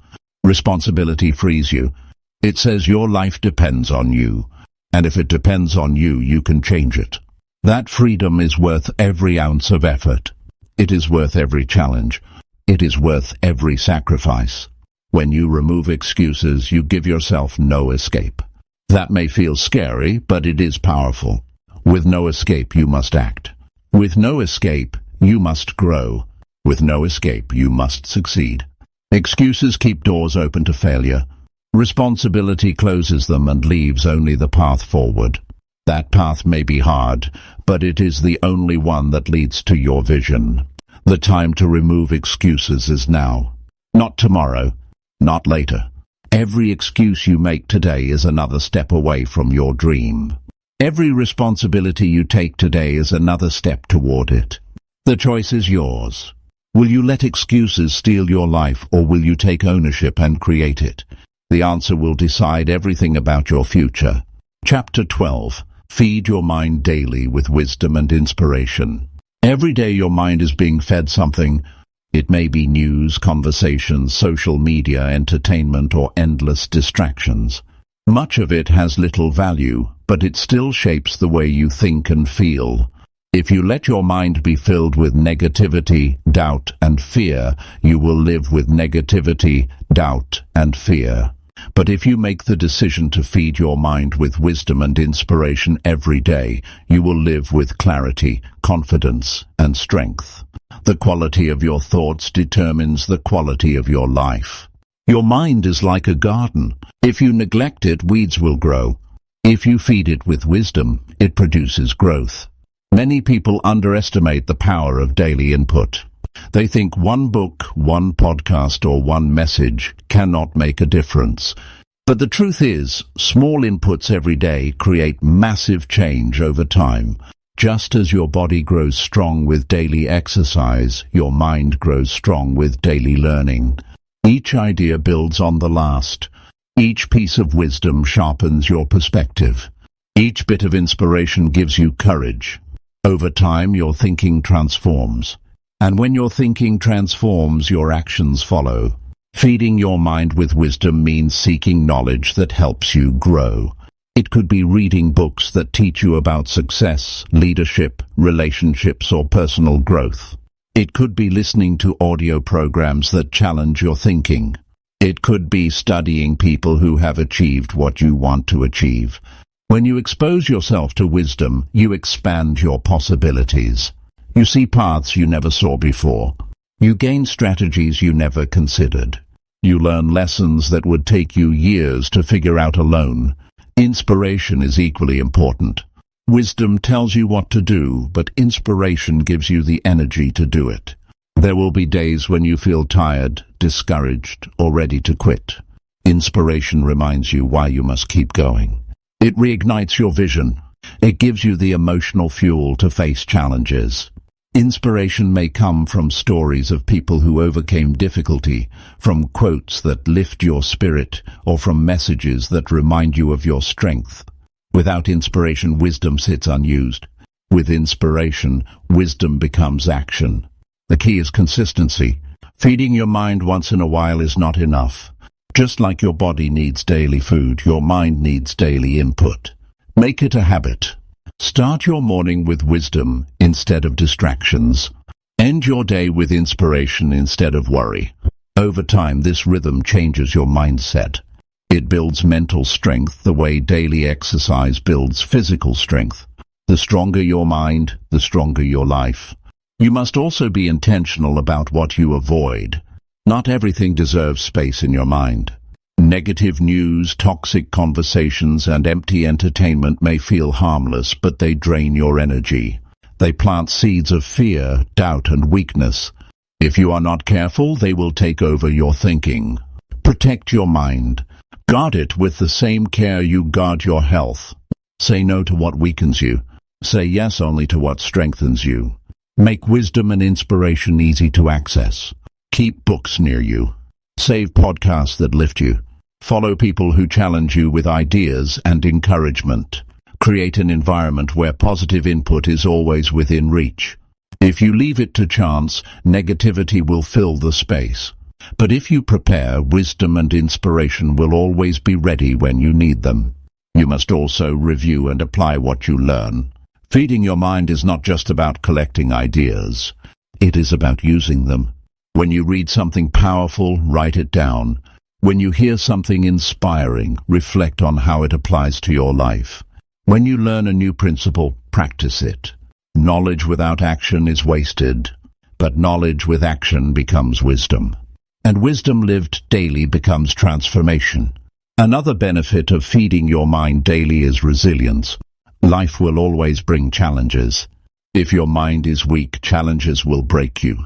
But if your mind is strong with wisdom and inspiration, challenges will shape you. You will see solutions instead of only problems. You will see opportunities instead of only setbacks. You will see reasons to keep going instead of reasons to quit. Resilience is not built in the moment of crisis. It is built every day by feeding your mind with the right input. This practice also influences how you impact others. When your mind is filled with wisdom and inspiration, your words and actions reflect it. You encourage others. You lift their spirits. You share ideas that help them grow. You become a source of light in their lives. But if your mind is filled with negativity, you spread negativity. What you feed yourself is not only for you. It is also for everyone around you. Choose to be the person who spreads strength, not weakness. You do not need hours each day to feed your mind. Even 15 minutes in the morning and 15 minutes at night can make a huge difference. Over a year, those minutes add up to hundreds of hours of growth. The key is not the amount of time, but the consistency. Daily input compounds. It builds a reservoir of strength inside you. One idea may change the way you see your entire future. One message may stop you from giving up. One piece of wisdom may guide you to success. Feeding your mind daily also reminds you that growth never ends. No matter how much you achieve, there is always more to learn. No matter how strong you feel, there is always more to strengthen. The moment you stop learning is the moment you stop growing. The moment you stop seeking inspiration is the moment you begin to drift. Keep your hunger alive. Stay a student. Stay curious. Stay inspired. That is the mindset of people who continue to rise. On days when you feel too busy, remind yourself that you cannot afford to skip this practice. Your mind is your greatest tool. If you neglect it, everything else suffers. A weak mind leads to weak choices. Weak choices lead to weak results, but a strong mind leads to strong choices. Strong choices lead to strong results. Feeding your mind daily is not optional. It is essential. Look back at the moments in your life when you felt the strongest, the most focused, the most alive. Chances are your mind was full of positive input during those times.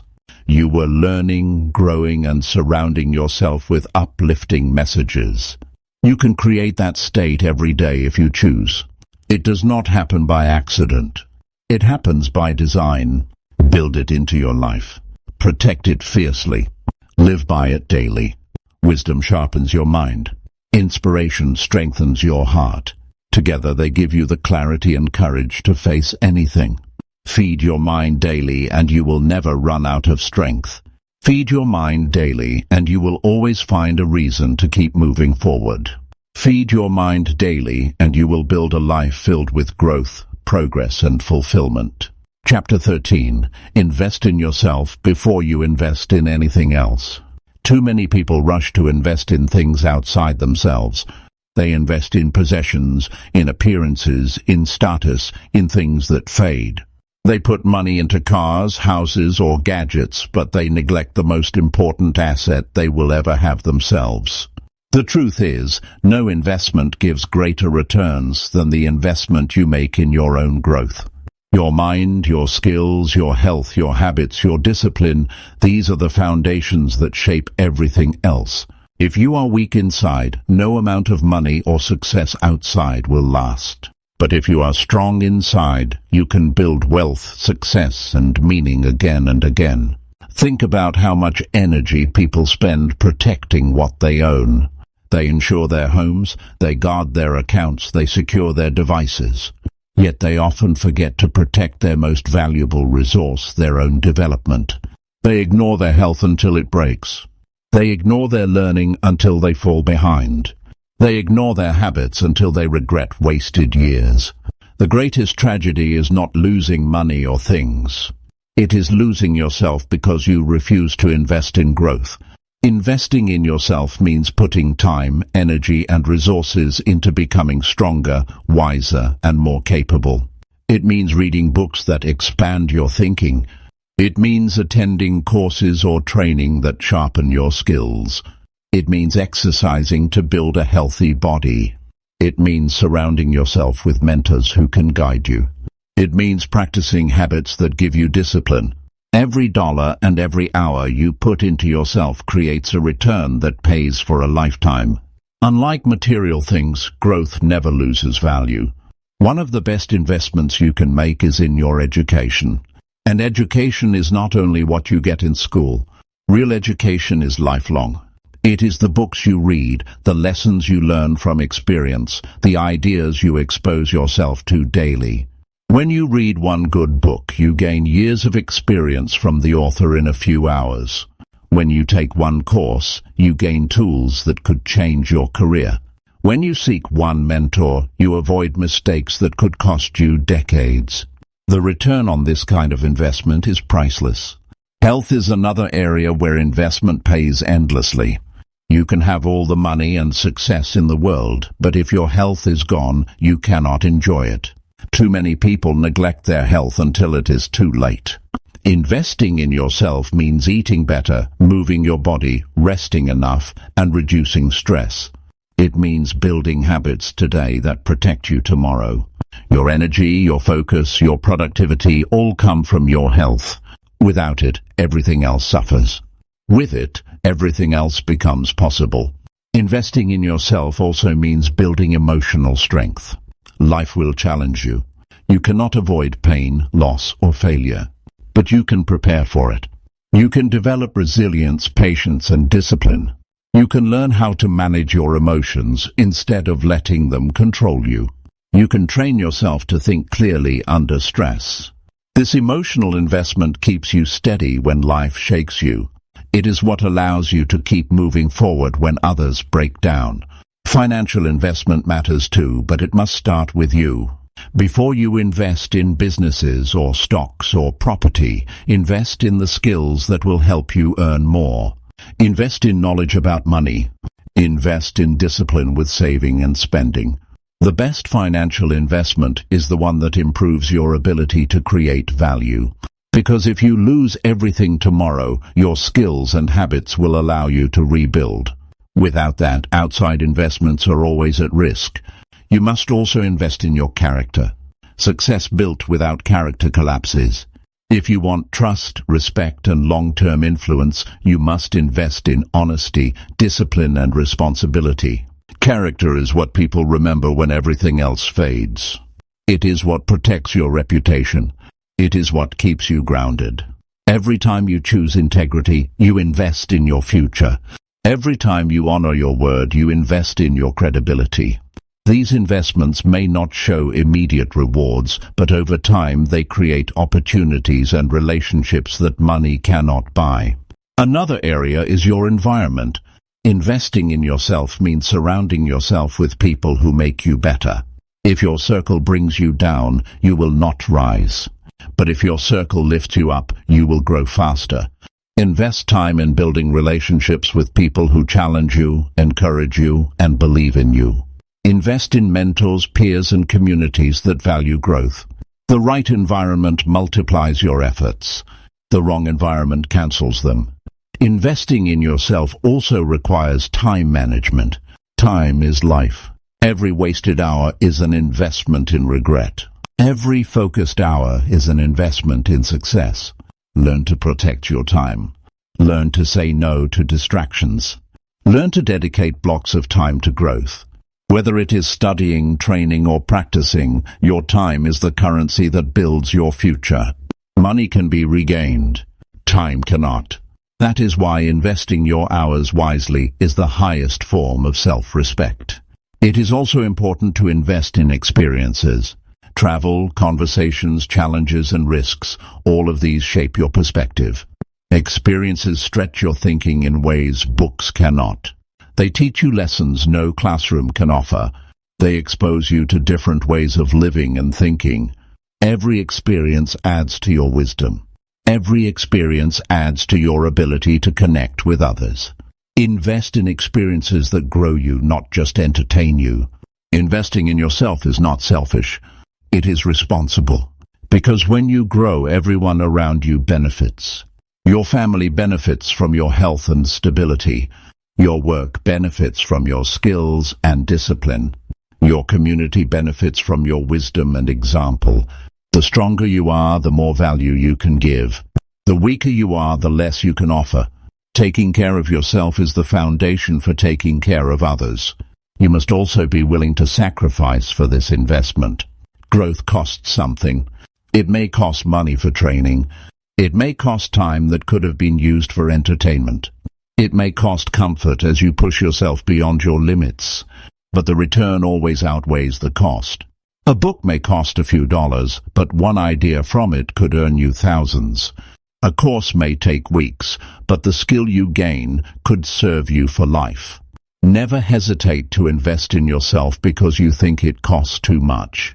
The real cost is what you lose if you do not. Think of the people you admire most. Chances are they spent years investing in themselves. They trained, they studied, they worked on their character, they built their habits. What you see as success today is the result of countless investments made yesterday. You can do the same. Start small if you must, but start. Read a little each day. Save a little each month. Exercise a little each morning. Speak honestly each time. These investments compound. Over time, they build a future that looks very different from today. The sooner you invest in yourself, the greater the reward. Every day you delay is a day of lost growth. Do not wait for the perfect moment. Do not wait for more money or more time. Start with what you have. Start where you are. Buy one book. Take one course. Practice one new habit. Protect 1 hour each day for growth. These simple steps open the door to massive change. Waiting costs more than starting small. Remember, everything you achieve in life flows from who you are. If you are strong, wise, disciplined, and prepared, you can achieve anything. If you are weak, careless, and unprepared, you will lose even what you have. That is why investing in yourself must always come first.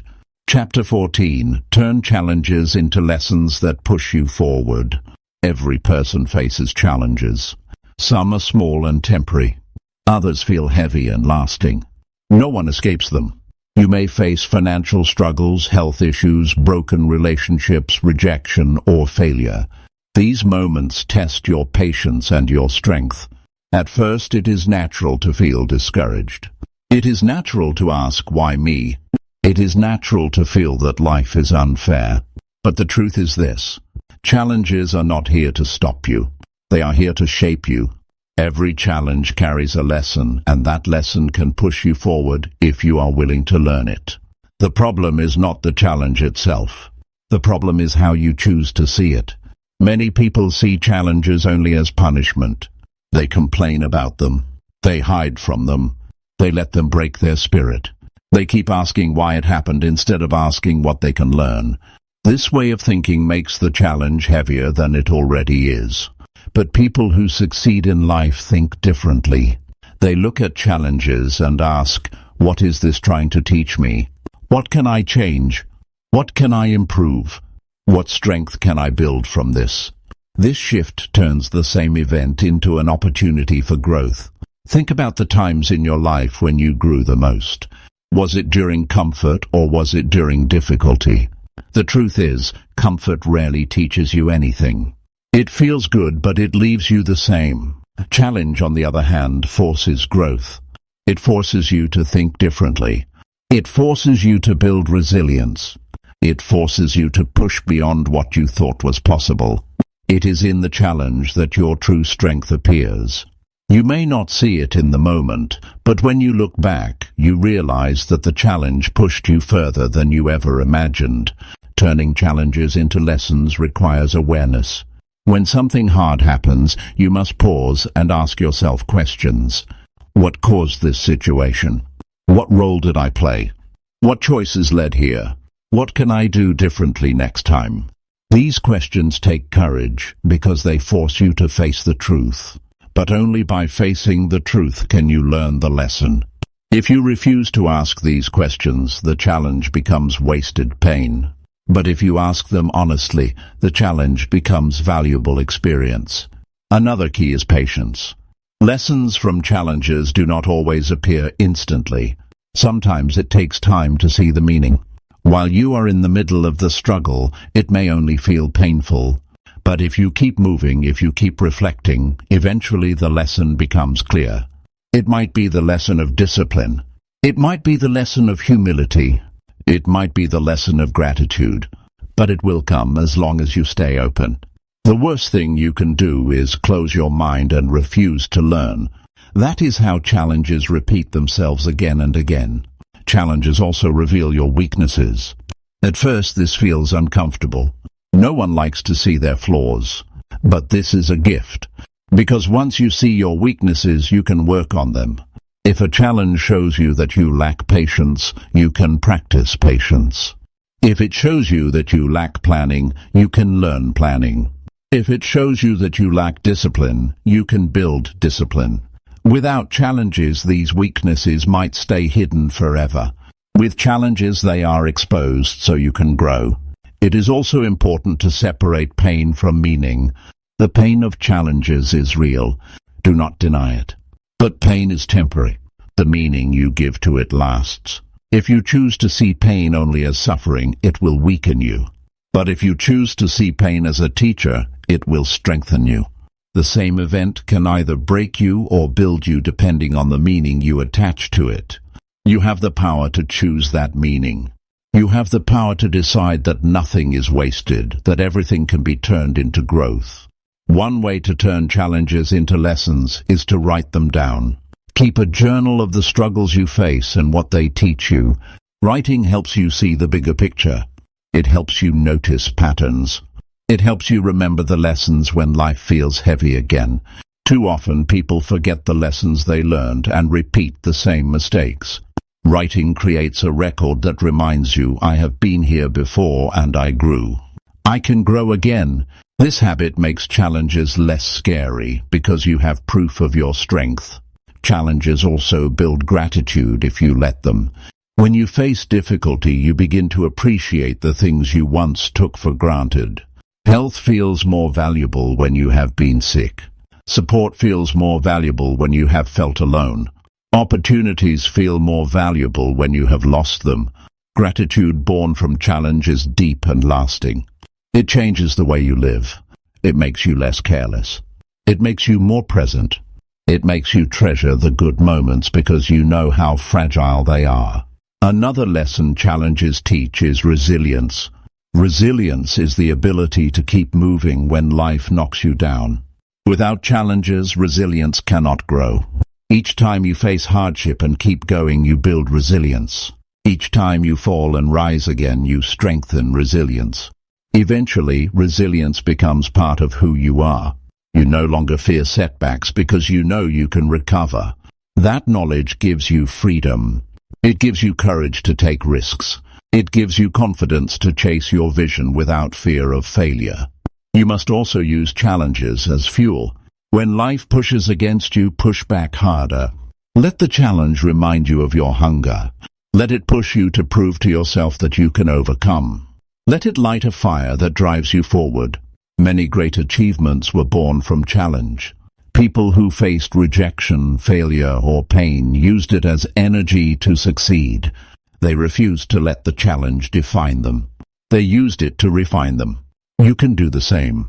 Challenges also connect you with others. When you share your struggles and lessons, you inspire people who are facing the same thing. Your story becomes their hope. Your growth becomes their guide. This is another gift of challenges. They not only make you stronger, but they also allow you to help others. They give your journey meaning beyond yourself. Do not expect a life free of challenges. Expect a life filled with lessons. When something difficult happens, do not say, "Why me?" Instead say, "What now?" Do not ask, "Why is this happening to me?" Ask, "What can I learn from this?" That shift changes everything. It takes you from victim to student, from weakness to strength, from pain to progress. Challenges will come in many forms.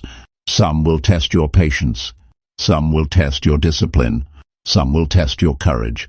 Each one is a different kind of lesson. Each one adds something new to your character. Each one prepares you for the next level of life. You may not like them, but you need them, because without them, growth stops. Without them, potential stays hidden. With them, you rise. Remember, you are stronger than you think. Challenges prove that. Every time you face one and keep going, you prove your strength.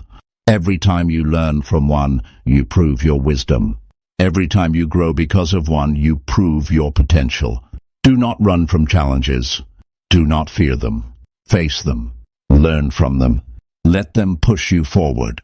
Because in the end, the challenge is not the enemy. The challenge is the teacher.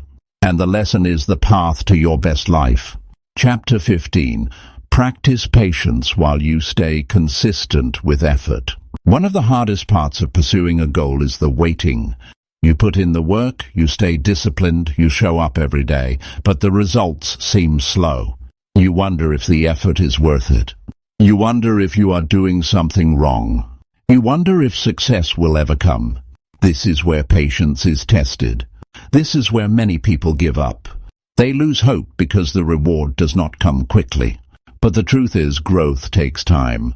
Progress is often invisible before it becomes visible. Patience is not just waiting. Patience is continuing to work, continuing to show up, and continuing to believe while the results are still forming. Consistency without patience leads to frustration. You may do the right things daily, but if you expect instant results, you will burn out. Patience without consistency leads to wishful thinking. You may wait for change, but if you do not put in the work, nothing happens. The power comes when patience and consistency meet. When you are patient enough to wait and consistent enough to act every day, you create unstoppable momentum. That is the balance you must master if you want long-term success. Many people fail because they confuse speed with progress.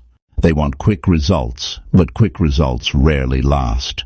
Anything worth building takes time. Think about learning a skill, saving money, or improving your health. None of these happen overnight. They happen slowly with daily effort. You may not see the change today, but every choice adds up. Patience allows you to see the big picture. It allows you to keep moving even when the small picture feels disappointing. Practicing patience requires trust in the process. You must remind yourself that the effort you put in is not wasted.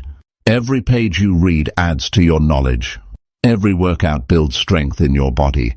Every dollar saved adds to your security. Every honest act builds your reputation. The results may not show immediately, but they are accumulating. Patience is trusting that accumulation. It is knowing that daily deposits eventually create wealth, growth, and achievement. Another truth about patience is that it reduces stress. Impatience creates anxiety. You are always looking at the clock, always comparing yourself to others, always doubting if things are working. That stress drains your energy. It steals your focus. Patience calms the mind. It says, I am doing what I must. The results will come in their time. That peace allows you to continue with strength. It allows you to give full effort without being consumed by worry. Consistency also requires discipline. You will not always feel motivated. There will be mornings when you do not want to get up. There will be days when you do not feel like working. If you rely only on feelings, you will quit. Consistency is built on discipline, not feelings. Discipline says, I will do it anyway. I will keep my word to myself. I will honor my habits. Each time you act with discipline, you strengthen your consistency. Over time, it becomes who you are. To practice patience, you must also measure progress differently. If you measure only by big results, you will feel slow. But if you measure by effort, you will see that you are winning daily. Did you keep your promise today? Did you follow your routine? Did you stay focused? If the answer is yes, then you are succeeding, even if the big results are not visible yet. This mindset keeps you encouraged. It allows you to celebrate progress along the way, instead of waiting only for the end. Patience also requires you to avoid comparison. When you look at others, you may feel like they are moving faster. You may think they are achieving more, but everyone has a different timeline. Everyone has a different journey. Comparing yourself to them only steals your motivation. Stay focused on your own path. Ask yourself, am I moving forward compared to where I was yesterday? That is the only comparison that matters. Another important point is that patience does not mean doing nothing. It is not about waiting passively. It is about staying active while results take time. It is about working daily, learning daily, improving daily, even when you do not see immediate rewards. Many people mistake patience for inactivity. That is wrong. Patience is action combined with faith. It is consistent effort combined with long-term vision. Sometimes progress is happening beneath the surface. You may not notice it, but small changes are adding up. Habits are forming. Knowledge is building. Skills are sharpening. Relationships are strengthening. These things take time before they show outwardly. Patience allows you to believe in the unseen. It allows you to trust that the roots are growing even if the tree is not visible yet. Without patience, you dig up the seed too early. With patience, you let it grow. To build patience, practice gratitude. Be grateful for where you are even as you strive for more. Gratitude reminds you that progress is already happening. Gratitude shifts your focus from what is missing to what is improving. It calms the mind and makes the waiting easier. Gratitude does not mean you settle. It means you find joy in the journey while you move toward the destination. Consistency also thrives on structure. If you leave your days unplanned, it is easy to lose focus. But if you create routines, you protect your effort. A morning routine, a study routine, a work routine, these keep you consistent even when you feel weak. Structure reduces decision fatigue. It makes the right choice automatic. And when effort becomes automatic, consistency becomes effortless. Another key to patience is perspective. Ask yourself, where will I be in 5 years if I stay consistent? That long-term view keeps you steady. Too many people quit because they look only at today. But if you extend your vision, the waiting feels smaller. You realize that slow progress today is building massive results tomorrow. Patience grows when you focus on the bigger picture instead of the small delay. You must also protect yourself from discouragement. Discouragement will come when you see little progress. It will whisper, "Stop trying." It will say, "This is not working." The only way to defeat discouragement is with persistence. Keep moving forward anyway. Even small effort is better than no effort. Even slow progress is better than none. Every step keeps you in the game. The people who win are not always the fastest. They are the ones who refuse to quit. Another way to practice patience is to celebrate milestones. Each time you reach a small goal, honor it. This gives you motivation to keep going. If your only celebration is at the finish line, the journey feels endless. But if you celebrate along the way, the journey feels rewarding. Each milestone reminds you that consistency is paying off. Each celebration makes patience easier. Consistency also teaches you self-respect. Every time you keep your word, you prove to yourself that you can be trusted. Every time you complete your daily task, you show yourself that you are serious. That self-respect is powerful. It fuels confidence. It makes patience easier because you know that if you keep going, you will eventually succeed. Trust in yourself is built through consistent action. Patience is also about timing. Some things cannot be rushed. Relationships take time to deepen. Skills take time to master. Businesses take time to grow. Forcing them only creates frustration.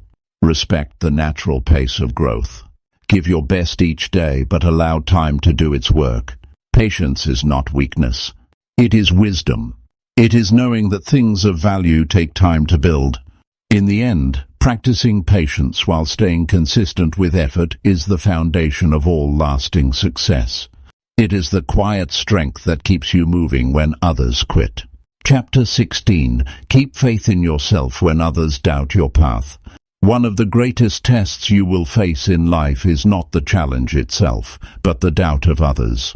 You will share your vision, and some people will laugh. You will commit to your goals, and some will tell you it cannot be done. You will decide to take a new direction, and some will warn you to stay safe. Their words can sting because they often come from people close to you. It hurts to feel misunderstood or dismissed. But you must remember this truth: their doubt does not define your future. Your faith in yourself does. If you lose that faith, you stop before you begin. If you keep that faith, nothing can hold you back. People doubt for many reasons. Some doubt because they are afraid for you. They do not want to see you fail, so they encourage you to play small. Some doubt because they cannot see beyond their own limits. They project their fears onto you. Some doubt because your ambition reminds them of what they have not pursued. Their doubt has nothing to do with your potential. It has everything to do with their perspective. Once you understand this, their words lose power. You see them for what they are, opinions, not facts. Keeping faith in yourself means holding on to your vision when no one else can see it. It means trusting the work you are doing even when it is invisible to others. It means believing in your progress when the results are not yet clear. Faith is what carries you in the silent seasons, when you are working quietly, building slowly, and no one claps for you. If you rely on approval, you will quit. If you rely on faith, you will continue. One way to build faith in yourself is to remember your past victories. Think of times when you faced doubt before and still succeeded. Think of times when you thought you could not, but you did.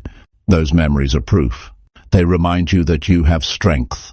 They remind you that you have the ability to figure things out. Write them down if you must. Carry them with you in your mind. Every time doubt appears, call on those memories as evidence. You must also protect your inner voice. The loudest doubt you will face is often not from others, but from yourself. That inner voice says, maybe they are right. Maybe I cannot do it. Maybe I am not good enough. You cannot silence that voice completely, but you can challenge it. Ask yourself, is this fear or fact? Remind yourself of the steps you are already taking.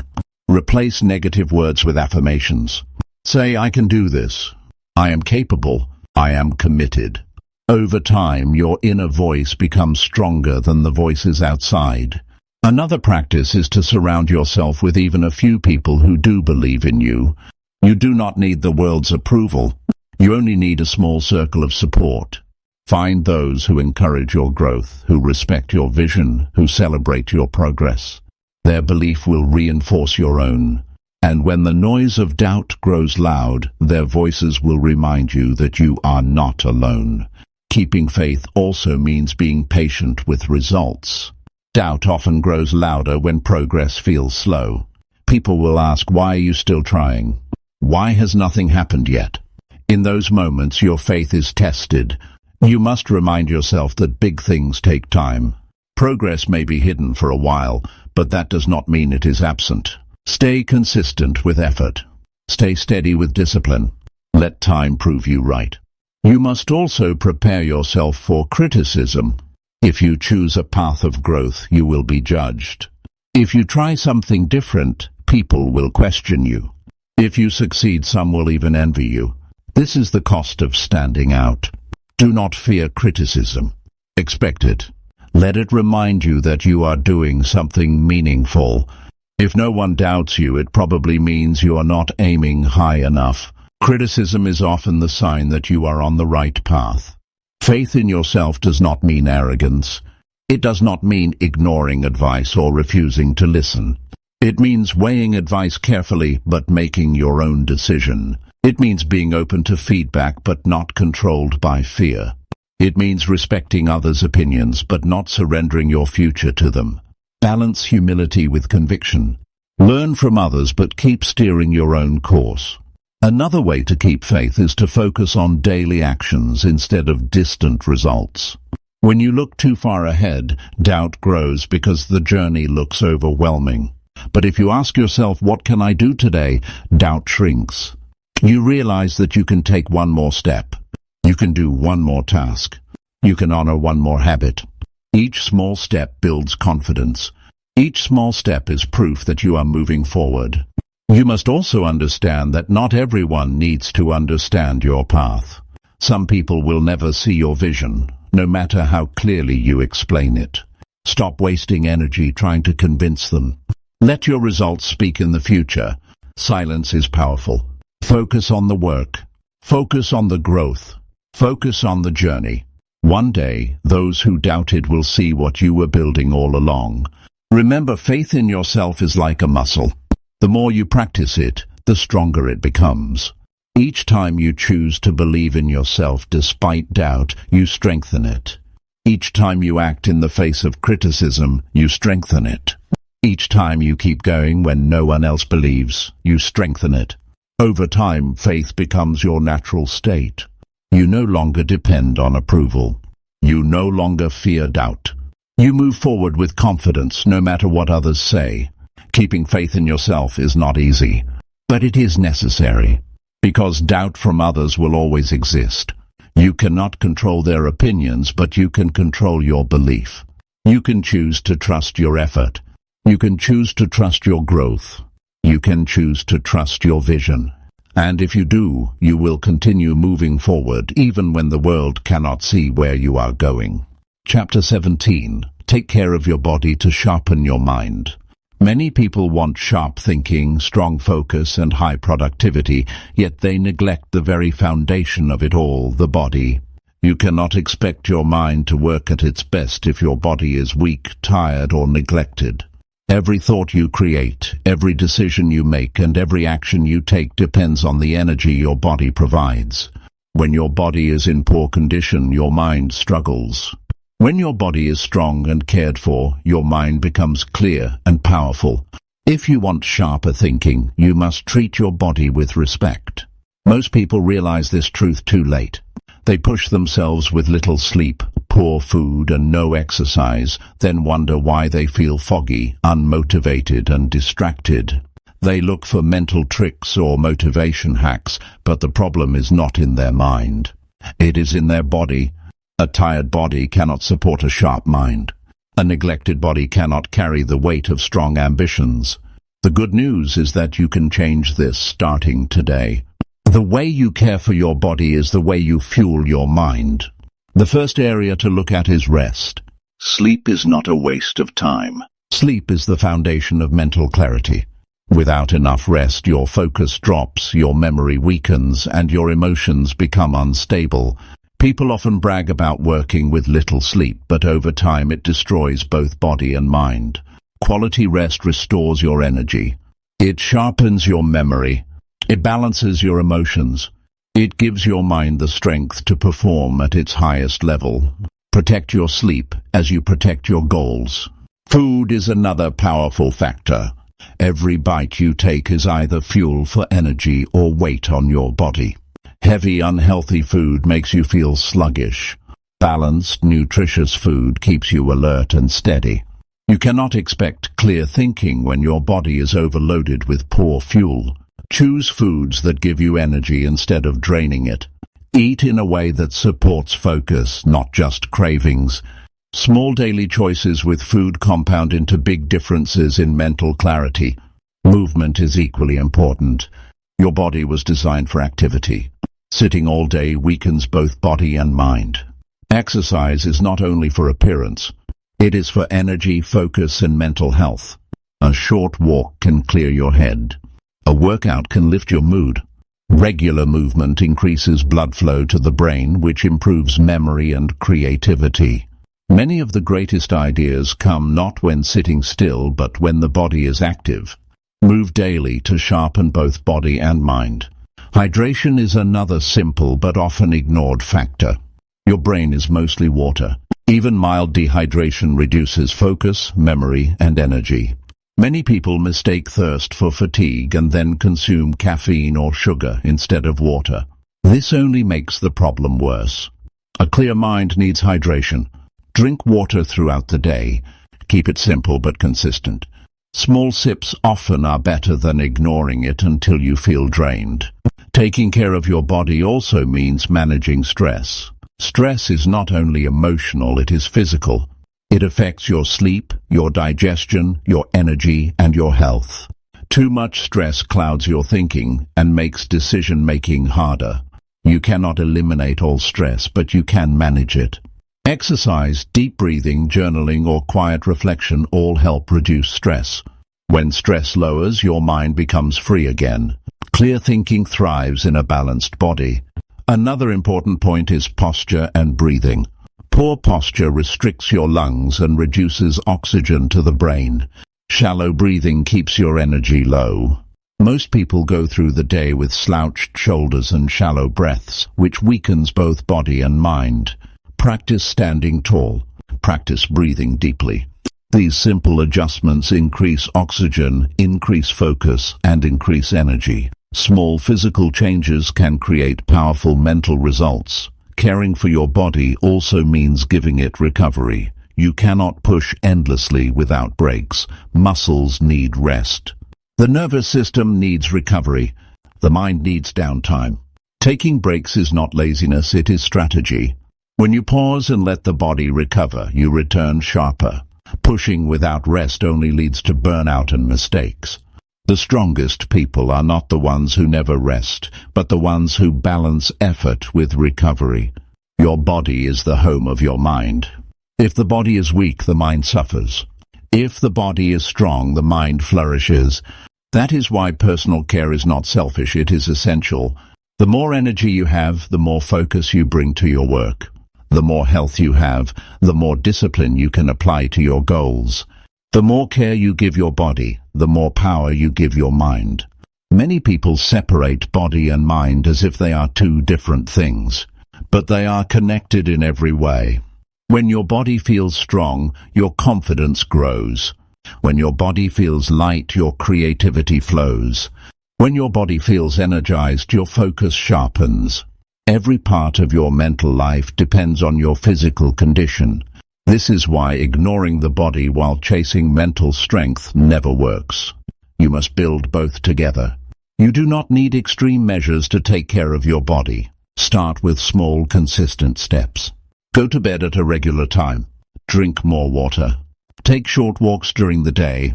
Choose healthier meals. Stretch your body. Practice breathing.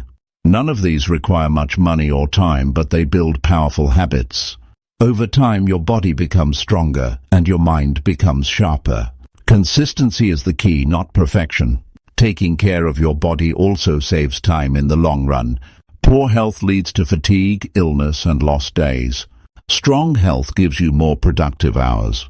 Every hour you invest in caring for your body pays back with more energy and sharper focus. Time spent on health is not wasted, it is multiplied. It makes every other part of your life more effective. Another benefit is emotional stability. When the body is tired or neglected, emotions swing wildly. Small problems feel overwhelming. Patience disappears. Doubt grows stronger. But when the body is cared for, emotions stabilize. You handle challenges calmly. You think clearly before reacting. You stay steady in difficult situations. Mental sharpness is not just about intelligence. It is about emotional balance, and that begins with the body. You must also remember that your body is your long-term vehicle. You only get one, and it must carry you for a lifetime. Treat it with care now, and it will serve you for decades. Neglect it, and it will limit you before your time.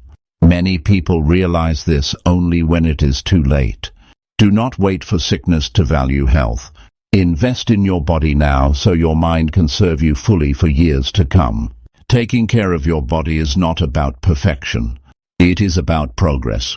Every step matters. Every improvement adds up. Even if you start small, the results will grow. 1 extra hour of sleep, 1 better meal, 1 short workout, each one strengthens the link between body and mind. Over time, those small steps create massive transformation. Your dreams require energy. Your goals require focus. Your vision requires discipline. All of these depend on a healthy body. Do not separate your physical and mental growth. Build them together. Care for your body daily, and you will notice your mind becoming sharper, clearer, and stronger. The best investment you can make in your mind begins with how you treat your body. Chapter 18. Visualize your success until it feels like reality. One of the biggest struggles people face when chasing their goals is doubt. Doubt comes when you look at where you are today and compare it to the vision you want for tomorrow. The gap feels wide. The work feels heavy. The dream feels far away. In those moments, many people quit, not because they lack talent or opportunity, but because they cannot see themselves succeeding. They have no clear image of what success looks and feels like. Visualization solves this problem. When you create a clear picture of your success in your mind, and you repeat it until it feels real, you train yourself to believe. And belief is what carries you forward when results are not yet visible. Visualization is not fantasy. It is not daydreaming without action. It is a tool for programming your mind. When you imagine your success vividly and repeatedly, your brain begins to accept it as possible. It starts searching for ways to make it real. You begin to act in ways that align with the image you hold. Athletes use visualization to prepare for games. Leaders use it to prepare for challenges. You can use it to prepare for the life you want. The stronger and more detailed the picture, the stronger your belief. Start by imagining what success looks like in every detail. Close your eyes and see yourself living the life you want. Picture where you are, who you are with, what you are doing, and how you feel. Make it specific. If your goal is financial freedom, see the home you live in, the freedom in your schedule, the choices you can make without stress. If your goal is health, see yourself strong, moving freely, filled with energy. If your goal is career growth, see yourself in the role, leading, creating, contributing. The clearer the image, the more real it becomes. Visualization works because the brain cannot easily tell the difference between a real experience and a vividly imagined one. When you visualize with emotion and detail, your body reacts as if it is happening. Your confidence rises, your fear lowers, your focus sharpens. You begin to expect success instead of hoping for it. That expectation changes how you speak, how you act, and how you decide. Success begins in the mind before it appears in life. The key is repetition. You cannot visualize once and expect change. Just like training the body, you must train the mind daily. Set aside time each morning and each night to replay your vision. See it clearly. Feel it deeply. The more you repeat it, the more natural it becomes. Eventually, the image of success feels familiar. It no longer feels distant. It feels like who you are becoming. That shift in identity is powerful. When you see yourself as the person who succeeds, you act like the person who succeeds. Adding emotion to visualization makes it stronger. Do not just see the picture, feel it. Feel the pride of achievement. Feel the relief of freedom. Feel the joy of progress. Emotion attaches the vision to your heart. It gives it power. Without emotion, visualization is weak. With emotion, it becomes unforgettable. Every time you visualize, engage your senses. What do you see, hear, feel, smell, or taste in your vision of success? The more senses involved, the stronger the impact. You can also use physical reminders to strengthen visualization. Create a vision board with pictures that represent your goals. Write affirmations that describe your success. Place reminders where you see them often. These tools keep the vision alive throughout the day. They pull the image from your mind into your environment. Each time you see them, they reinforce your belief. They remind you of where you are going. They push you to stay aligned with your vision. Visualization is especially powerful during tough times. When results are slow, when challenges rise, when others doubt you, visualization keeps you strong. It reminds you of the bigger picture. It reminds you that the struggle is temporary, but the vision is permanent. It gives you hope when reality feels heavy. Many people quit because they only see the struggle. Visualization helps you see beyond it. It gives you the strength to keep moving until reality catches up with your vision. But visualization must be paired with action. You cannot just sit and imagine without working. Visualization is the fuel, but action is the vehicle. The picture in your mind guides your steps, but you must take those steps daily. The stronger your vision, the more motivated you feel to act. The more you act, the closer the vision becomes. Visualization without effort is fantasy. Visualization with effort is transformation. Another benefit of visualization is that it reduces fear. Much of fear comes from uncertainty. You fear what you cannot see. But when you visualize success, you make the future familiar. You rehearse it in your mind until it feels safe. This reduces anxiety. It allows you to step forward with confidence. You are no longer walking into the unknown. You are walking into a future you have already visited many times in your imagination. Visualization also sharpens focus. When you know clearly what success looks like, distractions lose power. You stop chasing everything that appears and focus on what aligns with your vision. Your decisions become easier. You ask, does this move me closer to the picture I hold in my mind? If the answer is yes, you act. If the answer is no, you let it go. This clarity saves time and energy. It keeps you on the path. You must also be patient with visualization. The mind adapts quickly, but reality takes time. Do not expect instant results. Let the vision guide you while you keep working consistently. Trust the process. Trust that each day of effort brings you closer. The vision is the destination, but the journey requires discipline. Patience and persistence turn visualization into reality. One powerful practice is to combine visualization with gratitude. Each time you imagine your success, also imagine how grateful you feel for it. Gratitude makes the vision stronger. It creates a sense that it is already happening. That feeling attracts focus, effort, and opportunity. Gratitude is like telling your mind, this is not only possible, it is already mine in time. That mindset changes everything about how you show up each day. Visualization also helps when setting goals. If you can see the end clearly, you can break it down into steps. Ask yourself, what would the person in my vision do today?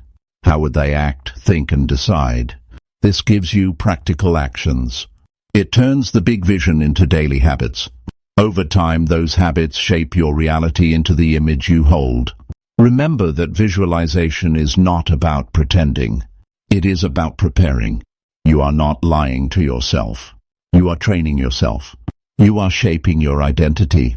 You are teaching your mind and body what to expect. And what you expect, you tend to create. Expect failure and you see reasons to quit. Expect success and you see reasons to continue. Visualization sets the expectation of success so strongly that it feels inevitable. You may face doubt from others when you practice visualization. They may say it is silly or unrealistic. Do not listen. Most people doubt what they do not understand. Let them have their doubts. You stay committed to your vision. You are not visualizing for them. You are visualizing for you. And when your results come, those same people will ask how you did it. You can tell them it started in the mind before it became real. The future belongs to those who see it before it happens. Visualization allows you to see it first. It allows you to feel it first. It allows you to believe it first. Once you believe deeply enough, you will act boldly enough. And once you act boldly enough, your vision will no longer just be in your mind. It will be your reality. Chapter 19. Refuse to quit until your dream becomes real. The greatest difference between those who achieve their dreams and those who do not is not talent, luck, or opportunity. The difference is persistence. Too many people stop too soon. They give up after the first setback. They walk away when results are slow. They quit because the path feels harder than they expected. But the truth is this: if you refuse to quit, your dream will eventually become real. Success may take longer than you thought. It may demand more from you than you planned. But quitting guarantees failure. Refusing to quit guarantees progress. Every dream requires sacrifice. You will face challenges that test your patience. You will face critics who question your path. You will face days when you feel exhausted and unmotivated. These moments are not signs to quit. They are signs that you are in the process of becoming stronger. Every step you take through difficulty builds the character needed to hold your dream once it arrives. If you quit, you miss the lesson. If you continue, you gain the strength. Think of how many dreams have died not because they were impossible, but because someone stopped too early.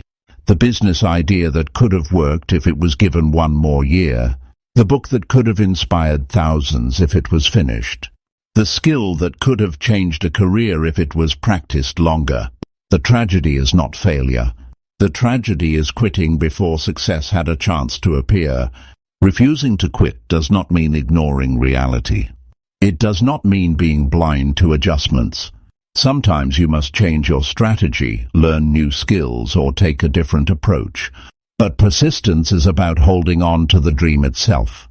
It is about saying, no matter how many times I fail, I will rise again.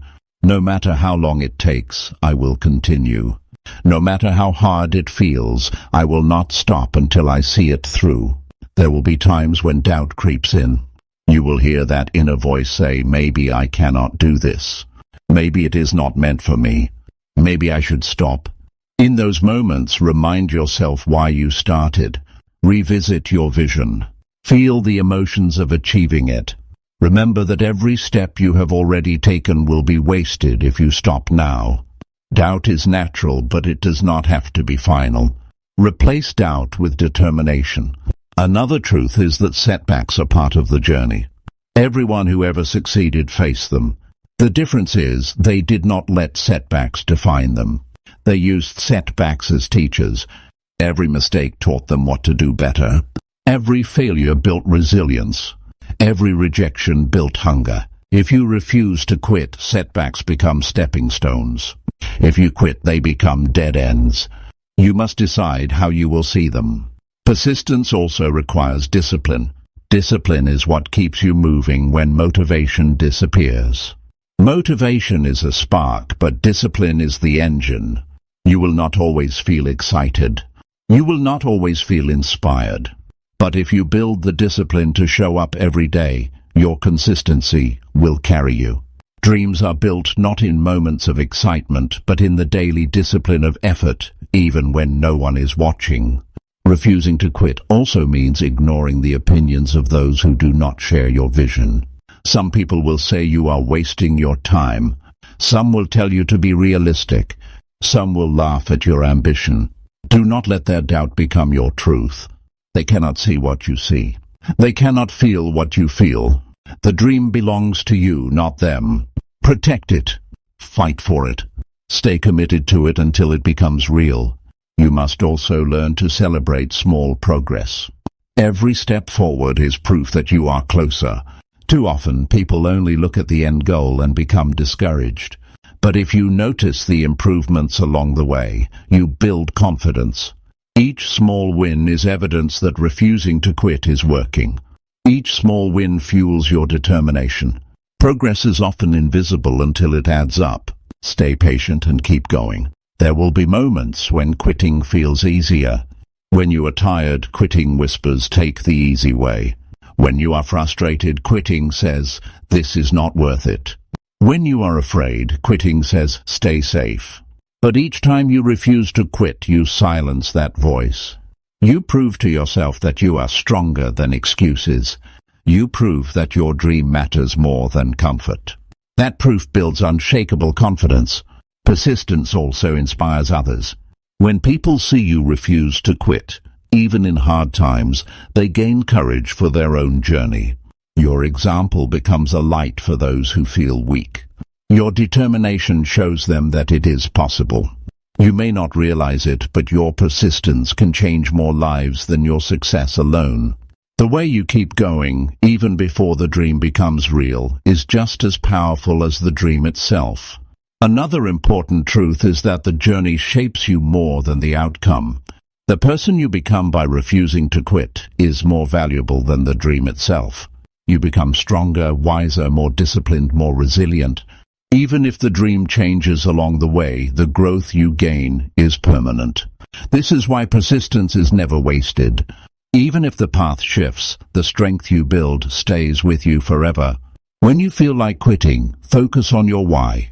Ask yourself, why does this matter to me? Why must I continue? Why is this dream worth the effort? Your why gives you fuel when energy runs low. Your why reminds you that this is bigger than temporary discomfort. A strong why creates unstoppable persistence. Write it down. Read it daily. Let it push you forward when everything else tells you to stop. Refusing to quit does not mean the path will be smooth. It will be rough.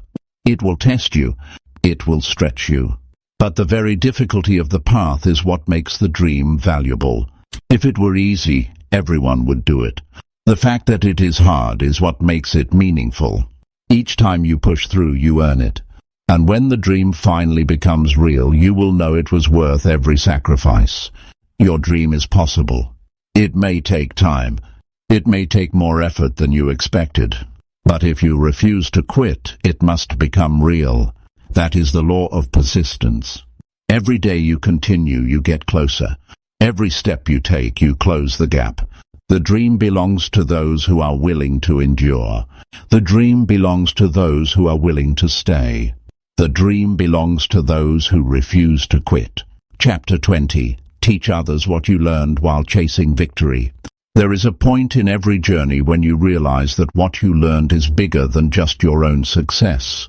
You look back at the struggles you faced, the lessons you gained, and the habits you built, and you see that others could benefit from them too. Many people are walking the same path you once walked. They feel the same doubts you once felt. They make the same mistakes you once made. You can shorten their journey by sharing your lessons. You can give them strength when they feel weak. You can give them clarity when they feel lost. Teaching others is not just about giving, it is also about honoring your own growth. When you teach what you learned, you solidify it in yourself. Every time you explain an idea to someone else, you understand it more deeply. Every time you share your story, you see the value of your own persistence. Teaching turns your experience into wisdom. It takes what was once pain and transforms it into guidance for someone else. It gives meaning to the struggles you faced because those struggles become lessons that serve others. Many people hesitate to teach because they think they are not ready. They say, I am not perfect yet. I have not reached the highest level. I still make mistakes. But teaching is not about perfection. It is about sharing what you know so far.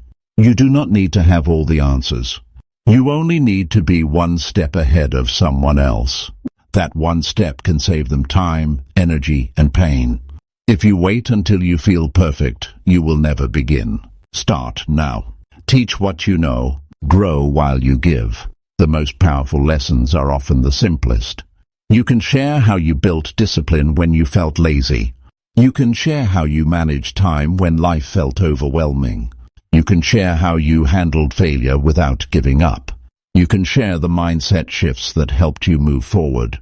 These lessons may seem small to you now, but to someone who is just starting, they can mean everything. Never underestimate the value of your experience.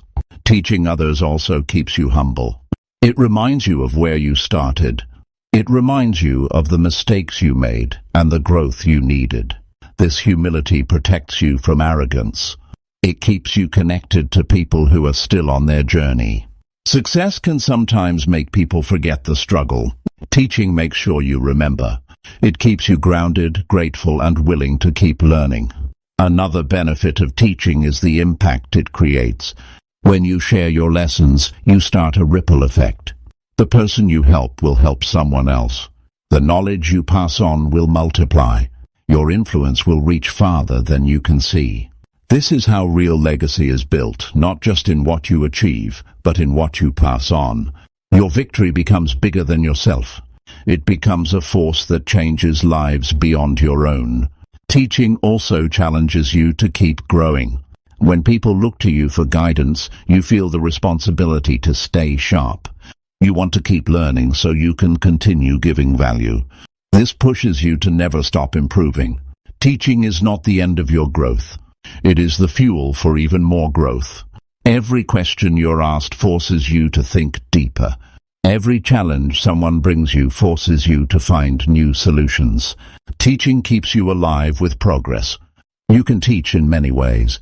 It could be through conversations with friends. It could be through mentoring someone at work. It could be through writing, speaking, or creating. You do not need a big stage. You only need a willing heart. Every interaction is a chance to teach. Every moment is a chance to share. You never know who is listening. You never know who needs exactly what you learned. Share boldly and trust that your lessons will reach the right people. One of the most valuable things you can teach is persistence. People give up too easily. They think failure is final. They think slow progress means no progress. When you share your story of persistence, you show them the truth. You show them that victory is not about never failing, but about never quitting. Your example becomes their encouragement. Your resilience becomes their inspiration. Another lesson worth teaching is the importance of habits. Habits shape everything. The daily routines you built to chase your dream can help others build theirs. Teach them the power of small, consistent actions. Teach them that success is not one giant leap, but many small steps. Teach them that discipline is freedom. When people understand the value of habits, they gain control of their future. You can also teach the lessons of patience. In a world that wants everything fast, patience is rare. Share with others how long it really took to see results. Share how you stayed committed even when nothing seemed to change. Share how time became your partner instead of your enemy. Patience is one of the hardest lessons to learn alone. But when they hear your story, they realize they are not failing, they are just in the process. Teaching others also strengthens your relationships. When you give, you build trust. When you guide, you build respect. When you share openly, you build connection. People value those who help them grow. Your willingness to teach makes you not just successful, but significant. Success is what you achieve for yourself. Significance is what you give to others. Both matter, but significance lasts longer. Sometimes the people you teach will surpass you. They may go further, faster, or higher. This is not a loss. This is a victory. It means your lessons worked. It means your influence multiplied. It means you played a part in something bigger. A true teacher is proud when students rise higher. That pride is not about ego, but about contribution. You helped someone unlock their potential, and that is one of the greatest rewards of all. Another truth is that teaching others makes your journey less lonely. Chasing a dream can feel isolating. You work long hours. You face doubts alone. You carry burdens no one sees. But when you teach, you connect. You see others who share the struggle. You create bonds with those who respect your path. Teaching builds community, and in that community you find strength. Remember that teaching does not always require grand speeches or formal lessons. Sometimes the best teaching comes through example. How you live is the strongest lesson of all. People watch how you work, how you speak, how you handle setbacks. Your actions teach louder than your words. If you want to inspire, live in a way that reflects your values. Be consistent with what you preach. Be authentic in what you share. Your life is your greatest teaching tool. The journey of chasing victory is not meant to end with you. It is meant to continue through those you guide. Every lesson you teach multiplies your impact. Every piece of wisdom you share creates new possibilities. Every time you give, you grow. That is the beauty of teaching. It is not just about passing on information, it is about passing on strength, belief, and hope.